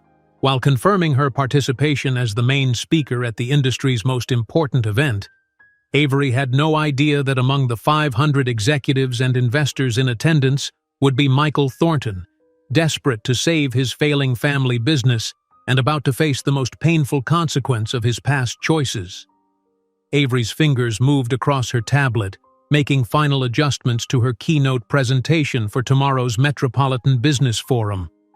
The Manhattan skyline glittered beyond the floor-to-ceiling windows of her penthouse, a constellation of lights against the darkness. She paused to roll her shoulders, easing the tension that had built after hours of meticulous preparation. "You're still working." Isaiah's voice came from the doorway. He carried 2 mugs of chamomile tea, a nightly ritual they'd maintained since he was old enough to boil water. "Just finishing," Avery said, accepting the steaming mug gratefully. "The adaptive interface demonstration needs to be flawless. There will be 500 industry leaders watching." "It will be," Isaiah assured her, settling into the chair opposite her desk. At 14, he already carried himself with the quiet confidence of someone much older. "I've triple-checked the neural response algorithms. The demonstration will adapt perfectly to whatever parameters they throw at it." Avery studied her son over the rim of her mug. In the soft lamplight, his resemblance to Michael was particularly striking. The same thoughtful brow, the same analytical gaze. Yet where Michael's eyes had always held calculation, Isaiah's reflected compassion and curiosity. "Are you nervous?" he asked, observing her with characteristic perception. Avery considered deflecting, then decided on honesty. "A little. It's not the audience size. I've spoken to larger groups. It's just..." She gestured vaguely at the presentation displayed on her screen. 15 years is a long time to build something from nothing. Isaiah's response came with wisdom beyond his years. It wasn't from nothing. It was from everything that you are. The simple truth of his statement warmed her more than the tea. Avery set down her mug and opened a folder on her desktop. "Want to see something?" Together they scrolled through photographs documenting Reynolds Tech's evolution. The first tiny office with its 3 battered desks. The team of 5 celebrating their first major contract. Isaiah at 10, explaining his initial algorithm concept to fascinated developers. The ribbon cutting at their current headquarters. "We've come so far," Avery murmured. "Remember this?" Isaiah asked, pointing to an image of their first apartment after Eleanor's death, cramped and utilitarian, with computers and technical manuals occupying every available surface. "How could I forget? You used to fall asleep under my desk while I worked on prototypes."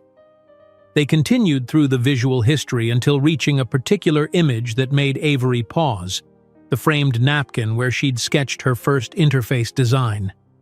"This was the beginning," she said, touching the screen gently. "Sitting in that library with Eleanor, explaining how technology could be different, more accessible.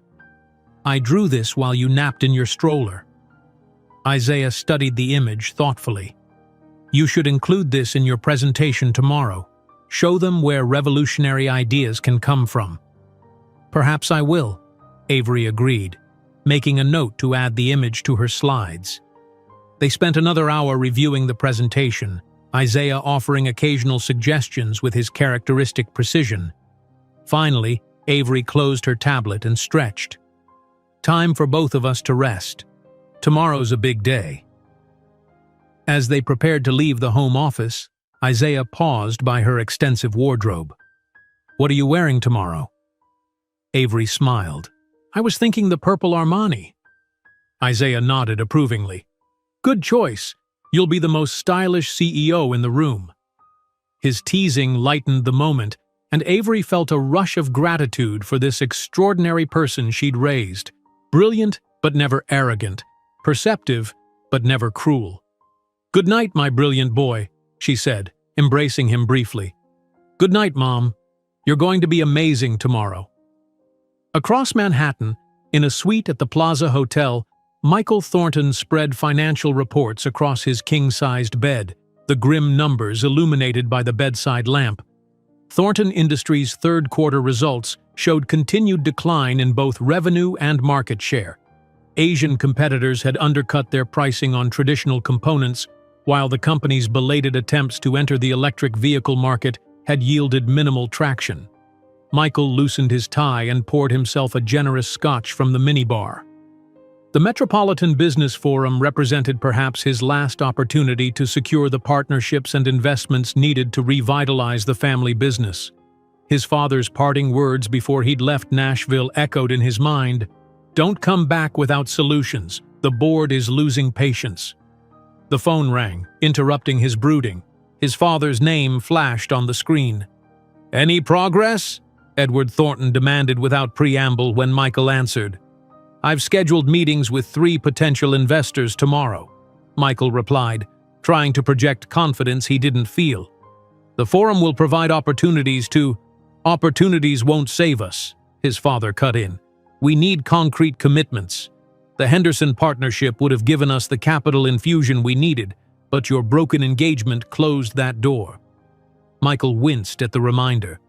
Caroline Henderson had ended their engagement 2 months earlier, citing fundamental differences in values, but making it clear that her family was unwilling to tie their fortune to a company in decline. "I'll find new investors," Michael insisted. "Thornton Industries won't fail on my watch." After ending the call, Michael returned to reviewing the forum's participant list, searching for potential salvation among the names of technology executives and venture capitalists.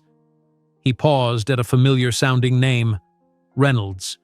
Avery Reynolds, CEO of Reynolds Tech.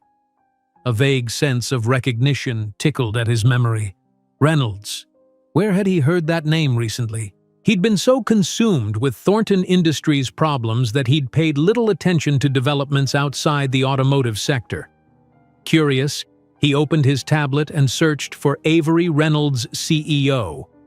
The results loaded instantly, displaying recent news articles and profiles. One headline from a technology blog caught his eye. Avery Reynolds, from waitress to tech CEO. Waitress? Something clicked in Michael's mind, a distant memory trying to surface. He tapped on the article, which opened with a professional photograph of a striking black woman with silver-streaked dreadlocks, confident eyes, and an elegant smile. For a moment, he didn't make the connection. This poised executive bore little resemblance to the young woman he remembered from Nashville. But as he read further, details aligned. A single mother who had built an accessibility technology company now valued at nearly $800 million. "It can't be," he murmured, enlarging the photograph to study it more carefully. The sophisticated woman on his screen seemed worlds away from the tearful bartender he'd dismissed from his office 15 years ago. Yet the eyes, those expressive eyes that had once looked at him with hurt and betrayal, were unmistakable. Michael set down his tablet, a cold sensation spreading through his chest.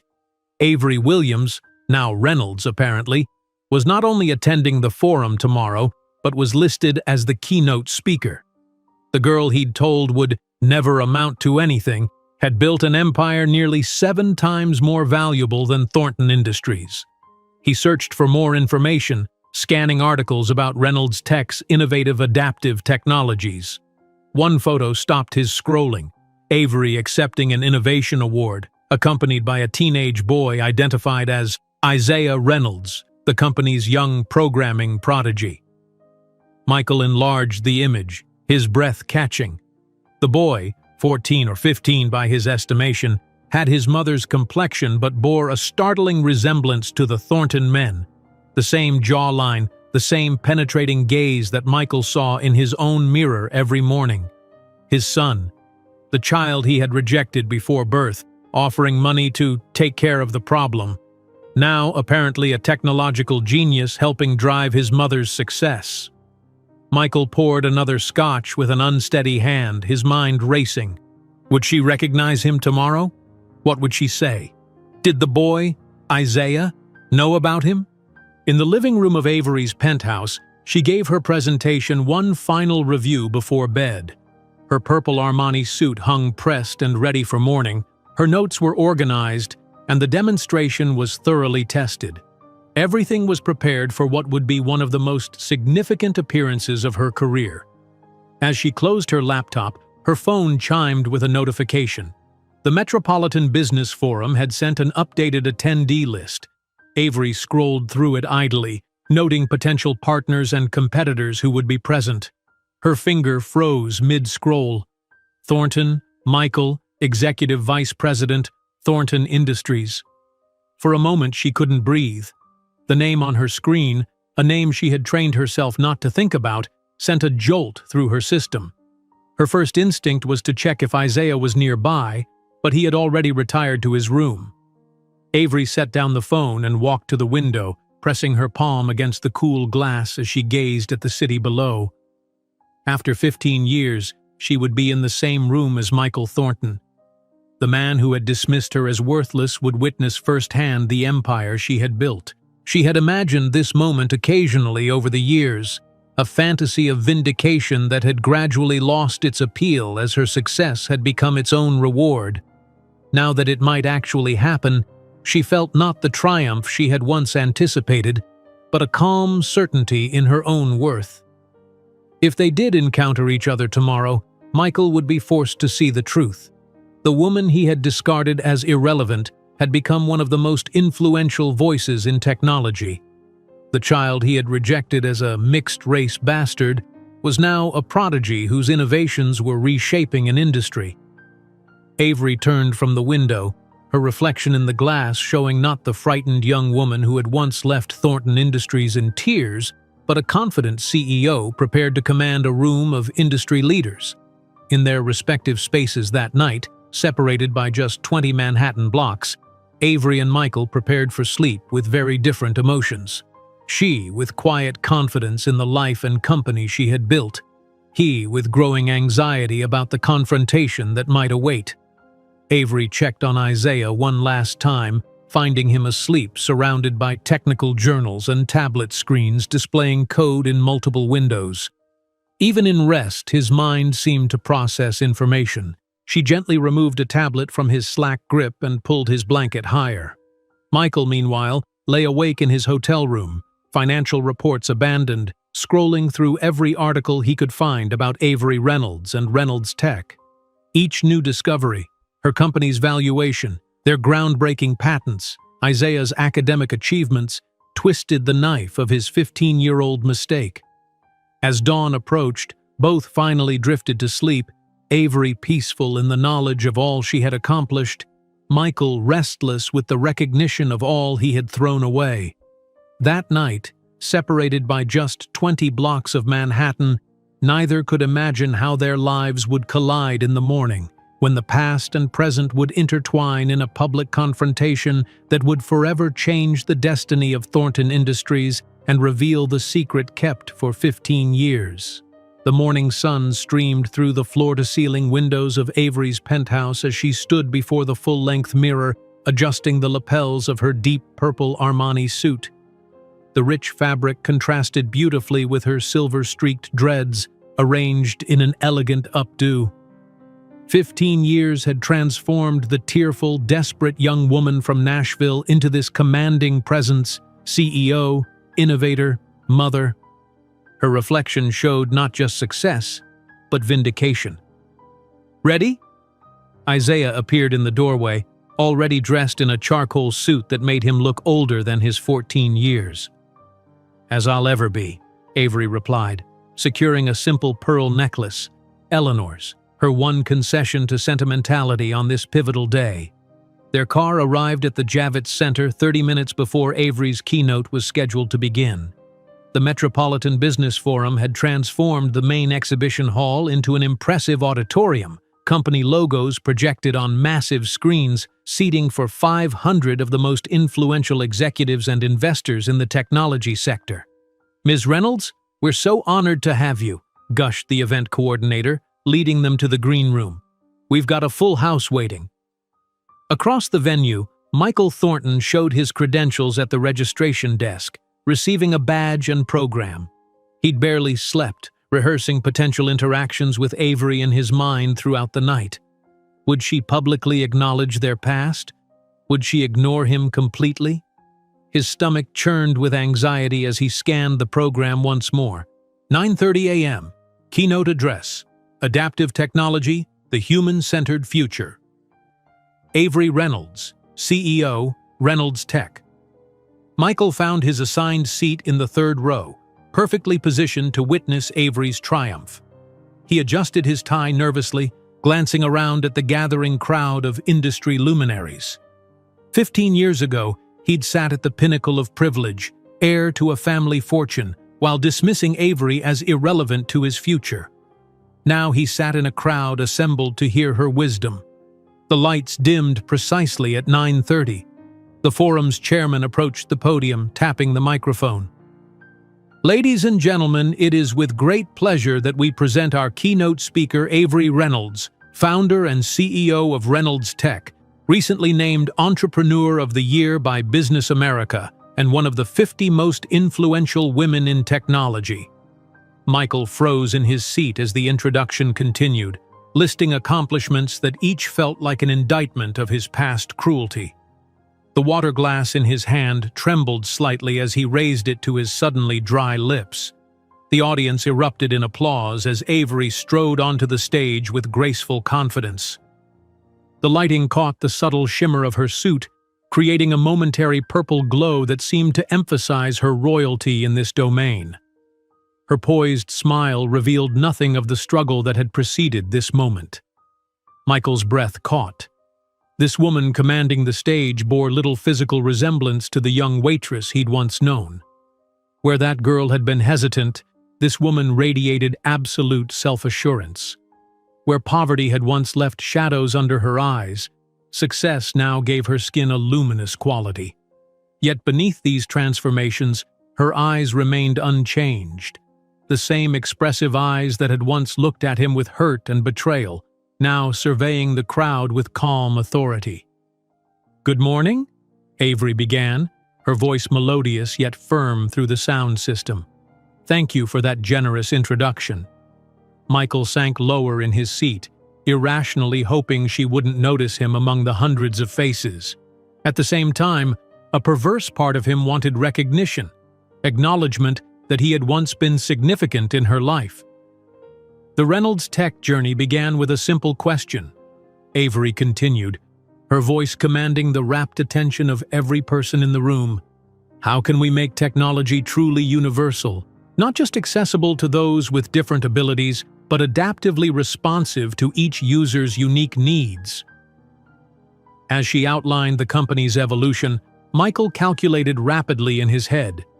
$780 million valuation, 300 employees across 3 continents, dozens of patents. Each milestone she mentioned felt like a personal rebuke. Today, after our latest funding round, we continue pursuing that question with greater resources than ever before, while our market valuation has surpassed $780 million. The figure hung in the air like an accusation. The Thornton Industries, after 3 generations of family leadership, was struggling to maintain a $120 million valuation. Michael swallowed hard, acutely aware that the company he had prioritized over Avery and their child was now worth a fraction of what she had built from nothing. Our most recent innovation, developed by our team led by my son, a true prodigy who has just been accepted to Harvard at 15 years of age, promises to revolutionize how devices adapt to the specific needs of each user. The massive screen behind Avery illuminated with a photograph of Isaiah receiving an innovation award, his serious expression and confident stance unmistakably echoing Michael's own bearing. The resemblance was so striking that Michael felt the air leave his lungs in a silent gasp. Several executives seated near him glanced his way, perhaps noting his sudden pallor. His son, the bastard he had rejected. Now a technological genius headed to Harvard, architect of innovations that had helped build his mother's empire. For the next 40 minutes, Michael sat in agonizing stillness as Avery detailed achievements that made his own career seem mediocre by comparison. International patents, partnerships with technology giants, humanitarian projects recognized by the United Nations. She spoke with passion about creating technology that adapted to human needs rather than forcing humans to adapt to technology's limitations. Technology should serve humanity, Not the other way around, she concluded, her words met with enthusiastic applause. At Reynolds Tech, we're building adaptive systems that recognize and respond to the beautiful diversity of human experience. Thank you. The standing ovation was immediate and thunderous. Michael remained seated, his legs seemingly unable to support his weight. As executives around him rose to their feet, offering enthusiastic appreciation, he felt utterly diminished, not just professionally, but as a human being. During the subsequent networking session, Michael observed from a distance as Avery moved through the crowd with effortless grace. CEOs of companies much larger than Thornton Industries gravitated toward her, eager for a few minutes of her attention. Her laugh occasionally carried across the room, confident, unrestrained, nothing like the careful politeness he remembered. After 2 drinks to steady his nerves, Michael finally approached the circle surrounding Avery. He waited patiently at its edge until he could maneuver into her line of sight. The moment of recognition was electric. For a microsecond, surprise flickered in her eyes, quickly replaced by something more disturbing: absolute indifference. "Avery," he said, extending his hand, his voice sounding strained even to his own ears. "What an extraordinary surprise." She shook his hand briefly, with the same professional courtesy she would offer any stranger. "Michael Thornton, correct? Thornton Industries?" The casual dismissal left him momentarily speechless. She acted as though he were just another executive, someone she might have encountered briefly at a previous conference. As though 15 years ago he hadn't shattered her world. "Yes, exactly," he managed, struggling to maintain his composure. "I'm impressed with your presentation. You've built something remarkable." "Thank you," she replied with polite detachment. "Your name sounds vaguely familiar. You manufacture automotive components in Tennessee, don't you? How are you managing the transition to electric vehicles?" The precision of her attack left him breathless. She had identified exactly the technological shift that was destroying Thornton Industries' relevance. The question wasn't innocent. It was a scalpel, expertly wielded. "We're adapting," he stammered, feeling sweat form along his hairline. "Actually, I'm in New York seeking potential innovation partners." Avery smiled cordially, but her eyes remained cold. "Fascinating. If you'll excuse me, I need to—" "Mom!" A young voice interrupted the excruciating exchange. Isaiah Reynolds approached, carrying several tablets, his bearing confident despite his youth. "Mr. Nakamura from Toshiba wants to discuss the Tokyo production line implementation immediately." Michael felt his legs weaken as he found himself face to face with the living embodiment of his greatest mistake. The boy was tall for his age, with the same distinctive posture that characterized Thornton men across generations. But there was something more in him, an intelligence that shone in his eyes, a natural confidence that Michael had never possessed as a teenager. "Isaiah, this is Michael Thornton of Thornton Industries," Avery introduced casually, as if naming a complete stranger. "Mr. Thornton, my son and Director of Innovation, Isaiah Reynolds." The teenager extended his hand professionally, his grip firm and assured. No flicker of recognition crossed his face. The name clearly meant nothing to him. "Pleasure to meet you, sir," Isaiah said with impeccable manners. "Does your company work with adaptive solutions?" "No," Michael answered, his voice barely audible. "Traditional components mainly." "I see," Isaiah replied, his slight disinterest evident. "Well, if you'll excuse us, we have an important meeting." As they turned to leave, Michael found his voice again, desperation overriding his pride. "Avery, could we talk privately? Please, just 5 minutes." She hesitated, then nodded briefly. "Isaiah, go with Ms. Chen. I'll join you shortly." In a quieter corner of the hall, Michael finally found himself alone with the woman whose life he had so carelessly derailed. "He doesn't know who I am," he said, the realization both painful and relieving. "No, he doesn't," Avery confirmed, her tone matter-of-fact, "and you legally renounced any right to be part of his life." Avery, I was young, stupid, pressured by my family. And I was a waitress without value, a mistake in your life, she interrupted, her tone surprisingly calm given the content of her words. Your exact words, if I recall correctly. I was wrong, Michael admitted, feeling cold sweat running down his back. Completely wrong. You've built something extraordinary. And our son? My son, Avery corrected firmly. Isaiah is my son. You're merely the genetic donor who signed a paternity waiver. Michael glanced around nervously, aware that nearby executives were beginning to notice their tense conversation.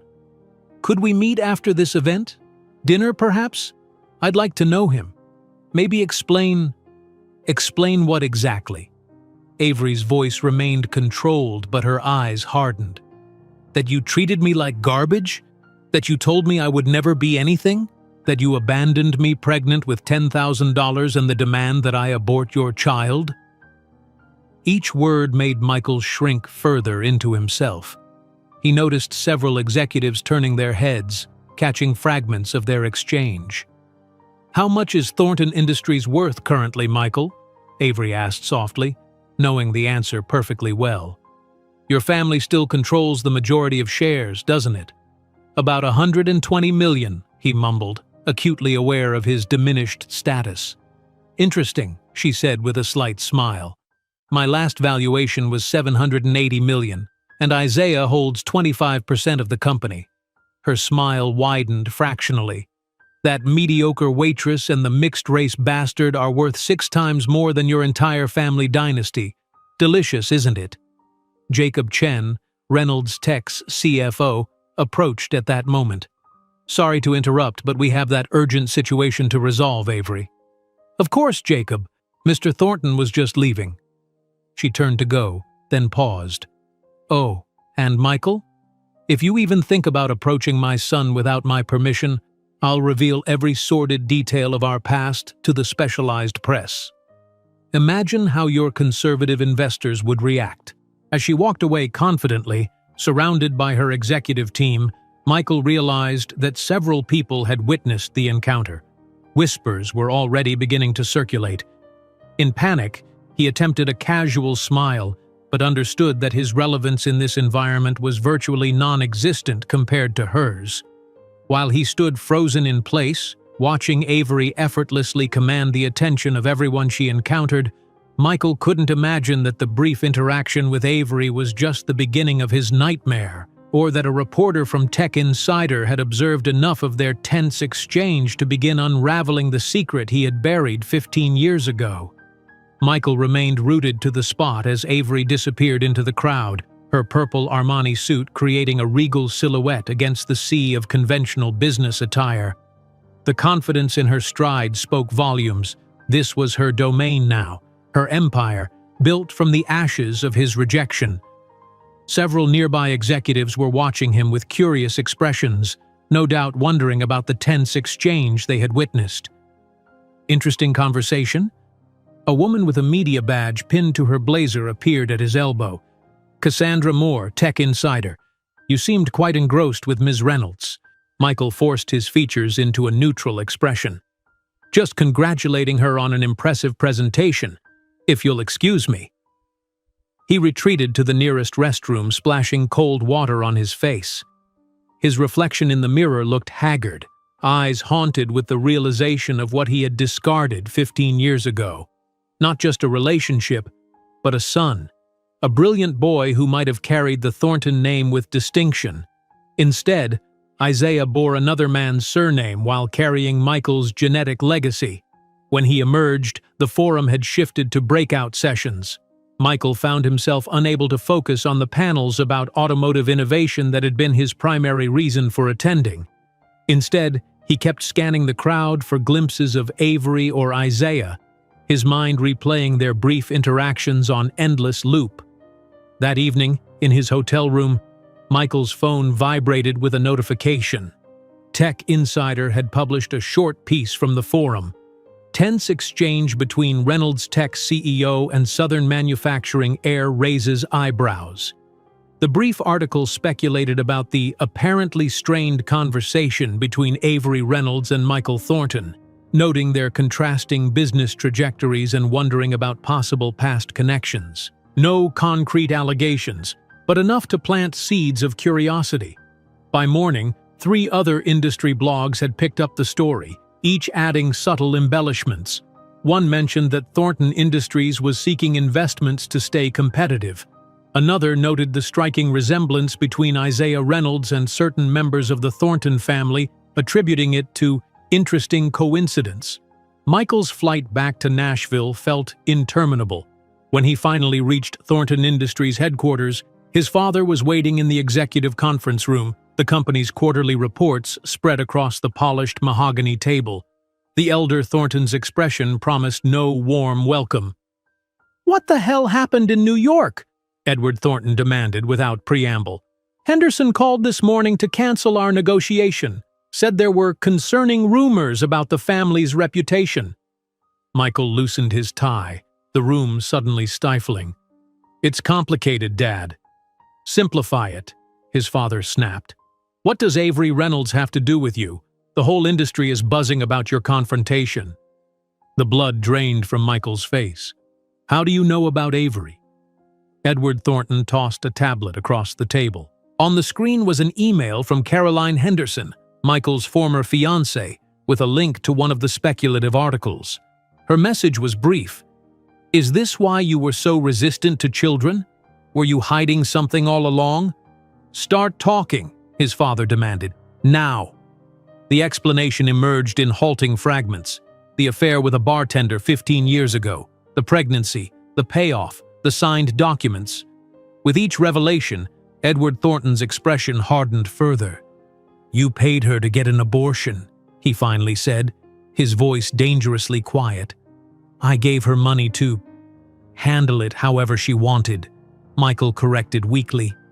"And instead she built a technology company worth nearly $1 billion, his father concluded, "while raising your son to become the genius currently making headlines in every business publication." The elder Thornton's laugh was without humor. "I always said you lacked judgment, but this exceeds even my lowest expectations." The following morning, Michael awoke to another email notification, this time from Caroline's father, officially terminating all business discussions between Henderson Innovations and Thornton Industries, citing incompatible ethical standards.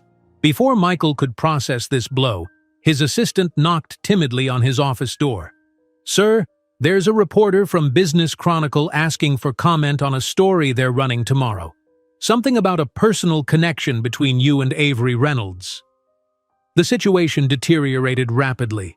A journalist with unexpected connections had uncovered court records of the paternity waiver filing in Nashville. Within 48 hours, the story exploded across business media. The Secret of the CEO: How Thornton Heir Rejected Future Tech Prodigy. Michael watched in horror as Thornton Industries stock dropped 17% in 3 days. Board members called emergency meetings. Longtime family friends suddenly became unavailable for dinner. His father's disappointment calcified into cold fury. "The board meeting is at 3, Edward informed him after a week of media speculation. "They'll be voting on leadership changes." "Dad, I can explain to them." "You've explained enough," his father interrupted. "You abandoned your child and threw away $10,000 to hide your mistake. Now that mistake is worth more than our entire company, and everyone knows it. Your position here is untenable." By evening, Michael was no longer executive vice president of Thornton Industries. His family company, the legacy he had prioritized over Avery and their child, had removed him from leadership to pursue other opportunities, according to the press release. In his apartment that night, Michael scrolled through the relentless coverage. Each article seemed to take particular delight in the contrast. The struggling heir who had rejected his pregnant girlfriend versus the self-made woman who had transformed adversity into extraordinary success. Even more painful were the features about Isaiah Reynolds, the teenage tech genius whose innovations were revolutionizing adaptive technology. Multiple publications noted his acceptance to Harvard at 15, his published papers, his remarkable poise in interviews. One particularly popular video showed Isaiah demonstrating Reynolds Tech's latest innovation at a conference, his articulate explanation belying his youth. The resemblance to Michael was unmistakable, the same gestures, the same analytical precision. But there was something else in Isaiah, something Michael recognized from Avery, a compassionate intelligence, a genuine desire to improve lives rather than merely accumulate wealth. After 3 days of sleepless nights and unanswered calls to former colleagues, Michael made an impulsive decision. He booked a flight back to New York, determined to speak with Avery properly, to somehow address the damage he had caused. Using contacts from his diminished network, he obtained her residential address, an exclusive building on Park Avenue with views of Central Park. The doorman initially refused him entry, but a generous tip and a story about urgent business matters eventually gained him access to the residence directory. When Avery answered the door, her lack of surprise was telling. "The building security alerted me to your arrival," she explained, allowing him into her home with obvious reluctance. "You have 10 minutes." The apartment was elegant but understated. Original artwork on the walls, comfortable yet sophisticated furniture, and floor-to-ceiling windows showcasing the Manhattan skyline. Among the art pieces were photographs documenting Isaiah's life. As an infant in the arms of an elderly woman Michael assumed was Eleanor, as a young child receiving science awards, as a teenager alongside Silicon Valley luminaries. "He is extraordinary," Michael said quietly, studying the images of the son he had never known. "Harvard at 15. I barely got into Vanderbilt with mediocre grades." "What do you want, Michael?" Avery asked, maintaining her distance. "I want to be part of his life," Michael blurted out. "Part of your lives. I can make up for lost time. I can—" "Make up for it?" Avery's laugh held no humor. "You think you can compensate for 15 years? The nights I spent crying, the 3 simultaneous jobs, the medical bills I could barely pay?" "I can try," Michael exclaimed desperately. "Look, Thornton is in trouble, but I have contacts, experience. I could add value to Reynolds Tech. A merger or strategic partnership." Avery stared at him with disbelief. "You really think this is about money? That I'm seeking some kind of financial revenge?" The apartment door opened before Michael could respond. Isaiah entered, freezing when he saw the visitor. Recognition dawned instantly, not from memory, but from the unmistakable genetic mirror between them. "Isaiah," Avery said softly, "this is Michael Thornton. He is your biological father." The teenager studied Michael with a penetrating gaze that made the older man feel completely exposed, as if every poor decision in his life was being catalogued and analyzed. "Interesting," Isaiah finally said. "Curious timing for your appearance, considering our recent investment round." "It's not that," Michael attempted to explain. "I made a terrible mistake. Several mistakes. When I saw you at the forum, I realized—" "What, exactly?" Isaiah interrupted. "That you wasted the chance to know an exceptional person like my mother? Or that I'm now a valuable asset you'd like to claim?" The teenager's maturity and perception left Michael speechless. "You know," Isaiah continued thoughtfully, "I have a friend whose father abandoned their family but paid consistent child support and attempted to maintain contact. That was understandable negligence. What you did was calculated cruelty." He checked his watch. "I have a video conference with my development team in 10 minutes. It was informative meeting you." With that, Isaiah walked toward what was presumably his bedroom, leaving Michael devastated in his wake. "He knew?" Michael asked, his voice trembling. "Not specifics, but the essence," Avery replied. "I never lied to him. When he asked about his father at 8 years old, I told him you had chosen not to be part of our lives and signed documents relinquishing paternity. I understand your anger, Avery, but he is my son. I have rights." "No, Michael," Avery cut him off firmly. "You don't have rights. You have consequences. The consequences of your choices." Her calm demeanor remained unshaken. I won't legally prevent you from attempting a relationship with Isaiah because I respect my son's autonomy, but I won't facilitate that process either." Michael felt the weight of 15 years of absence crushing him. "What can I do to fix this?" "Nothing," Avery replied simply. "Some things can't be fixed. They can only be accepted." The specialized media exploded in the weeks that followed. An investigative journalist connected all the dots, publishing a detailed article, "The CEO's Secret: How the Thornton Heir Rejected the Future Tech Prodigy." The story went viral in business circles, analyzing how Avery had risen from abandonment to industry leadership while Thornton Industries faltered under its heir's guidance. Michael's personal life disintegrated alongside his professional reputation. The Henderson family publicly announced the termination of his engagement to Caroline, citing ethical incompatibilities. His father, furious about the scandal, forced his resignation from the company completely. Meanwhile, Forbes approached Avery and Isaiah for a cover story.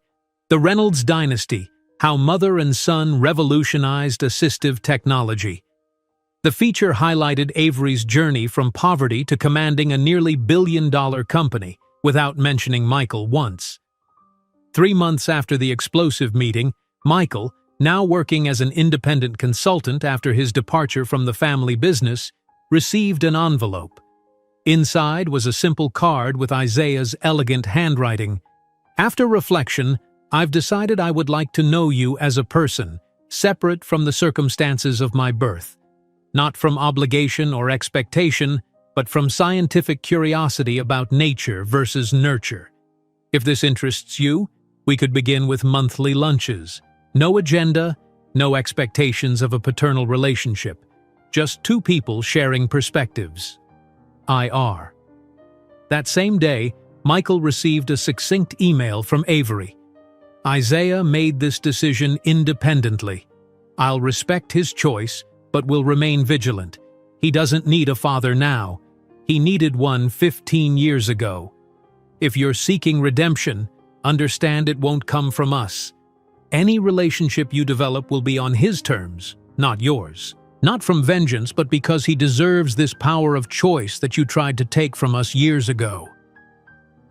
Sitting in his new modest apartment, looking out at the city he once considered beneath his status, Michael Thornton finally understood the magnitude of his error. He hadn't just abandoned a pregnant woman, he had rejected the opportunity to participate in raising an extraordinary son and building a life alongside a woman whose strength and vision exceeded any expectation. The morning after Isaiah's unexpected message arrived, Michael sat at his kitchen table staring at the card as sunlight streamed through unfamiliar windows. His new apartment, a modest 2-bedroom in a middle-class Nashville neighborhood, felt worlds away from the penthouse he'd occupied just months earlier. The furnishings were sparse. He hadn't bothered replacing much after the move. What was the point of luxury when there was no one to impress? His phone buzzed with a news alert. Reynolds Tech announces groundbreaking partnership with Microsoft. He clicked through to find Avery and Isaiah smiling in a professional photograph standing alongside Microsoft's CEO. The caption identified Isaiah as Chief Innovation Officer despite his youth, noting that Harvard had created a special arrangement allowing him to fulfill both academic and corporate responsibilities. Michael's thumb hovered over Isaiah's card. Scientific curiosity about nature versus nurture, not obligation or expectation. The clinical precision of the language was so clearly Thornton, the same analytical approach Michael had inherited from his father and grandfather. Yet the compassionate openness to connection despite past wounds, that had to be Avery's influence. His musings were interrupted by a call from his father. Michael almost declined it, but old habits died hard. "The board meeting is this afternoon," Edward Thornton said without greeting. "They're voting on the restructuring plan." "I'm not part of the company anymore, Dad," Michael reminded him. "You made that quite clear." "This affects your trust fund," his father replied coldly. "The family holdings may need to be liquidated to shore up operating capital." The news should have devastated him. Just months ago, The prospect of losing his inheritance would have seemed apocalyptic. Now it barely registered. "Do what you need to do," Michael said, surprising himself with his detachment. A long silence followed before his father spoke again. "I've been thinking about that boy. Your son." "Isaiah," Michael corrected. "His name is Isaiah. He has Thornton blood. The genetic aptitude is obvious. That mathematical intelligence runs in our line." Michael felt a flare of anger. "If you're suggesting some kind of claim, don't be ridiculous," his father interrupted. "That bridge is ash. I'm merely observing that the one worthwhile thing you've contributed to this world is a child you rejected. There's a certain Greek tragedy to it." After hanging up, Michael found himself searching online for more information about Isaiah.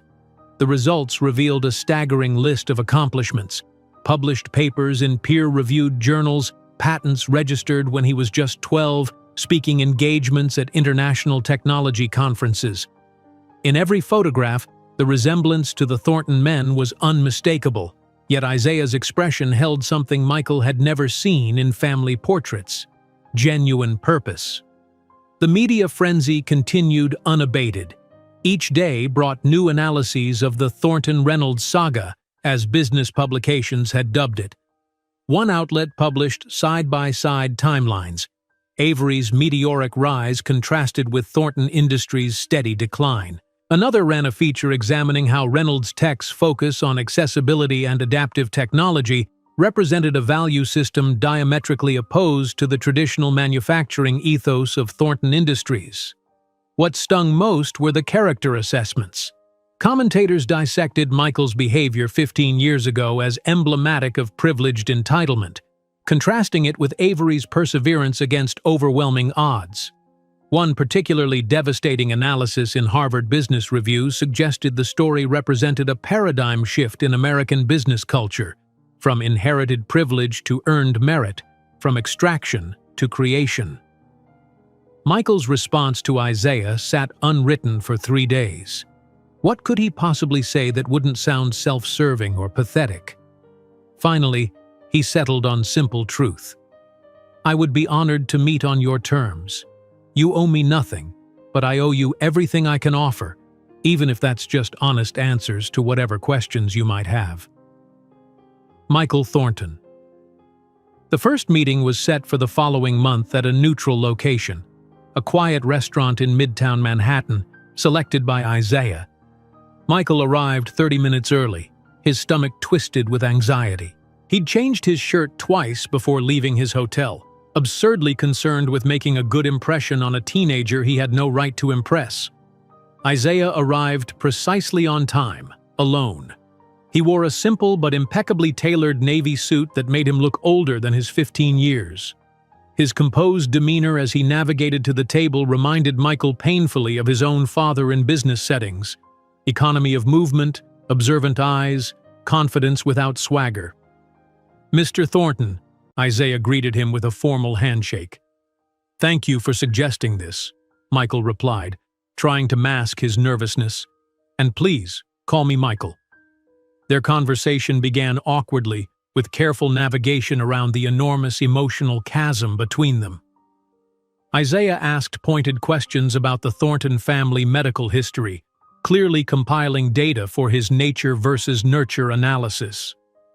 Michael answered everything honestly, occasionally offering glimpses into his own childhood, the pressure of dynastic expectations, the emotional austerity of the Thornton household. "You mentioned you barely got into Vanderbilt," Isaiah noted, referencing their brief exchange in Avery's apartment. "Yet your IQ tests must have been well above average given our family pattern. What interfered with your academic performance?" The clinical detachment of the question couldn't mask its insight. Michael considered deflecting, then remembered his commitment to honesty. "Fear of failure," he admitted. "When success is the only acceptable outcome, the safest strategy is minimal risk. I did exactly enough to maintain status, never enough to risk genuine failure." Isaiah nodded thoughtfully. "Whereas my mother encouraged experimentation and valued learning from mistakes." "She's remarkable," Michael said quietly.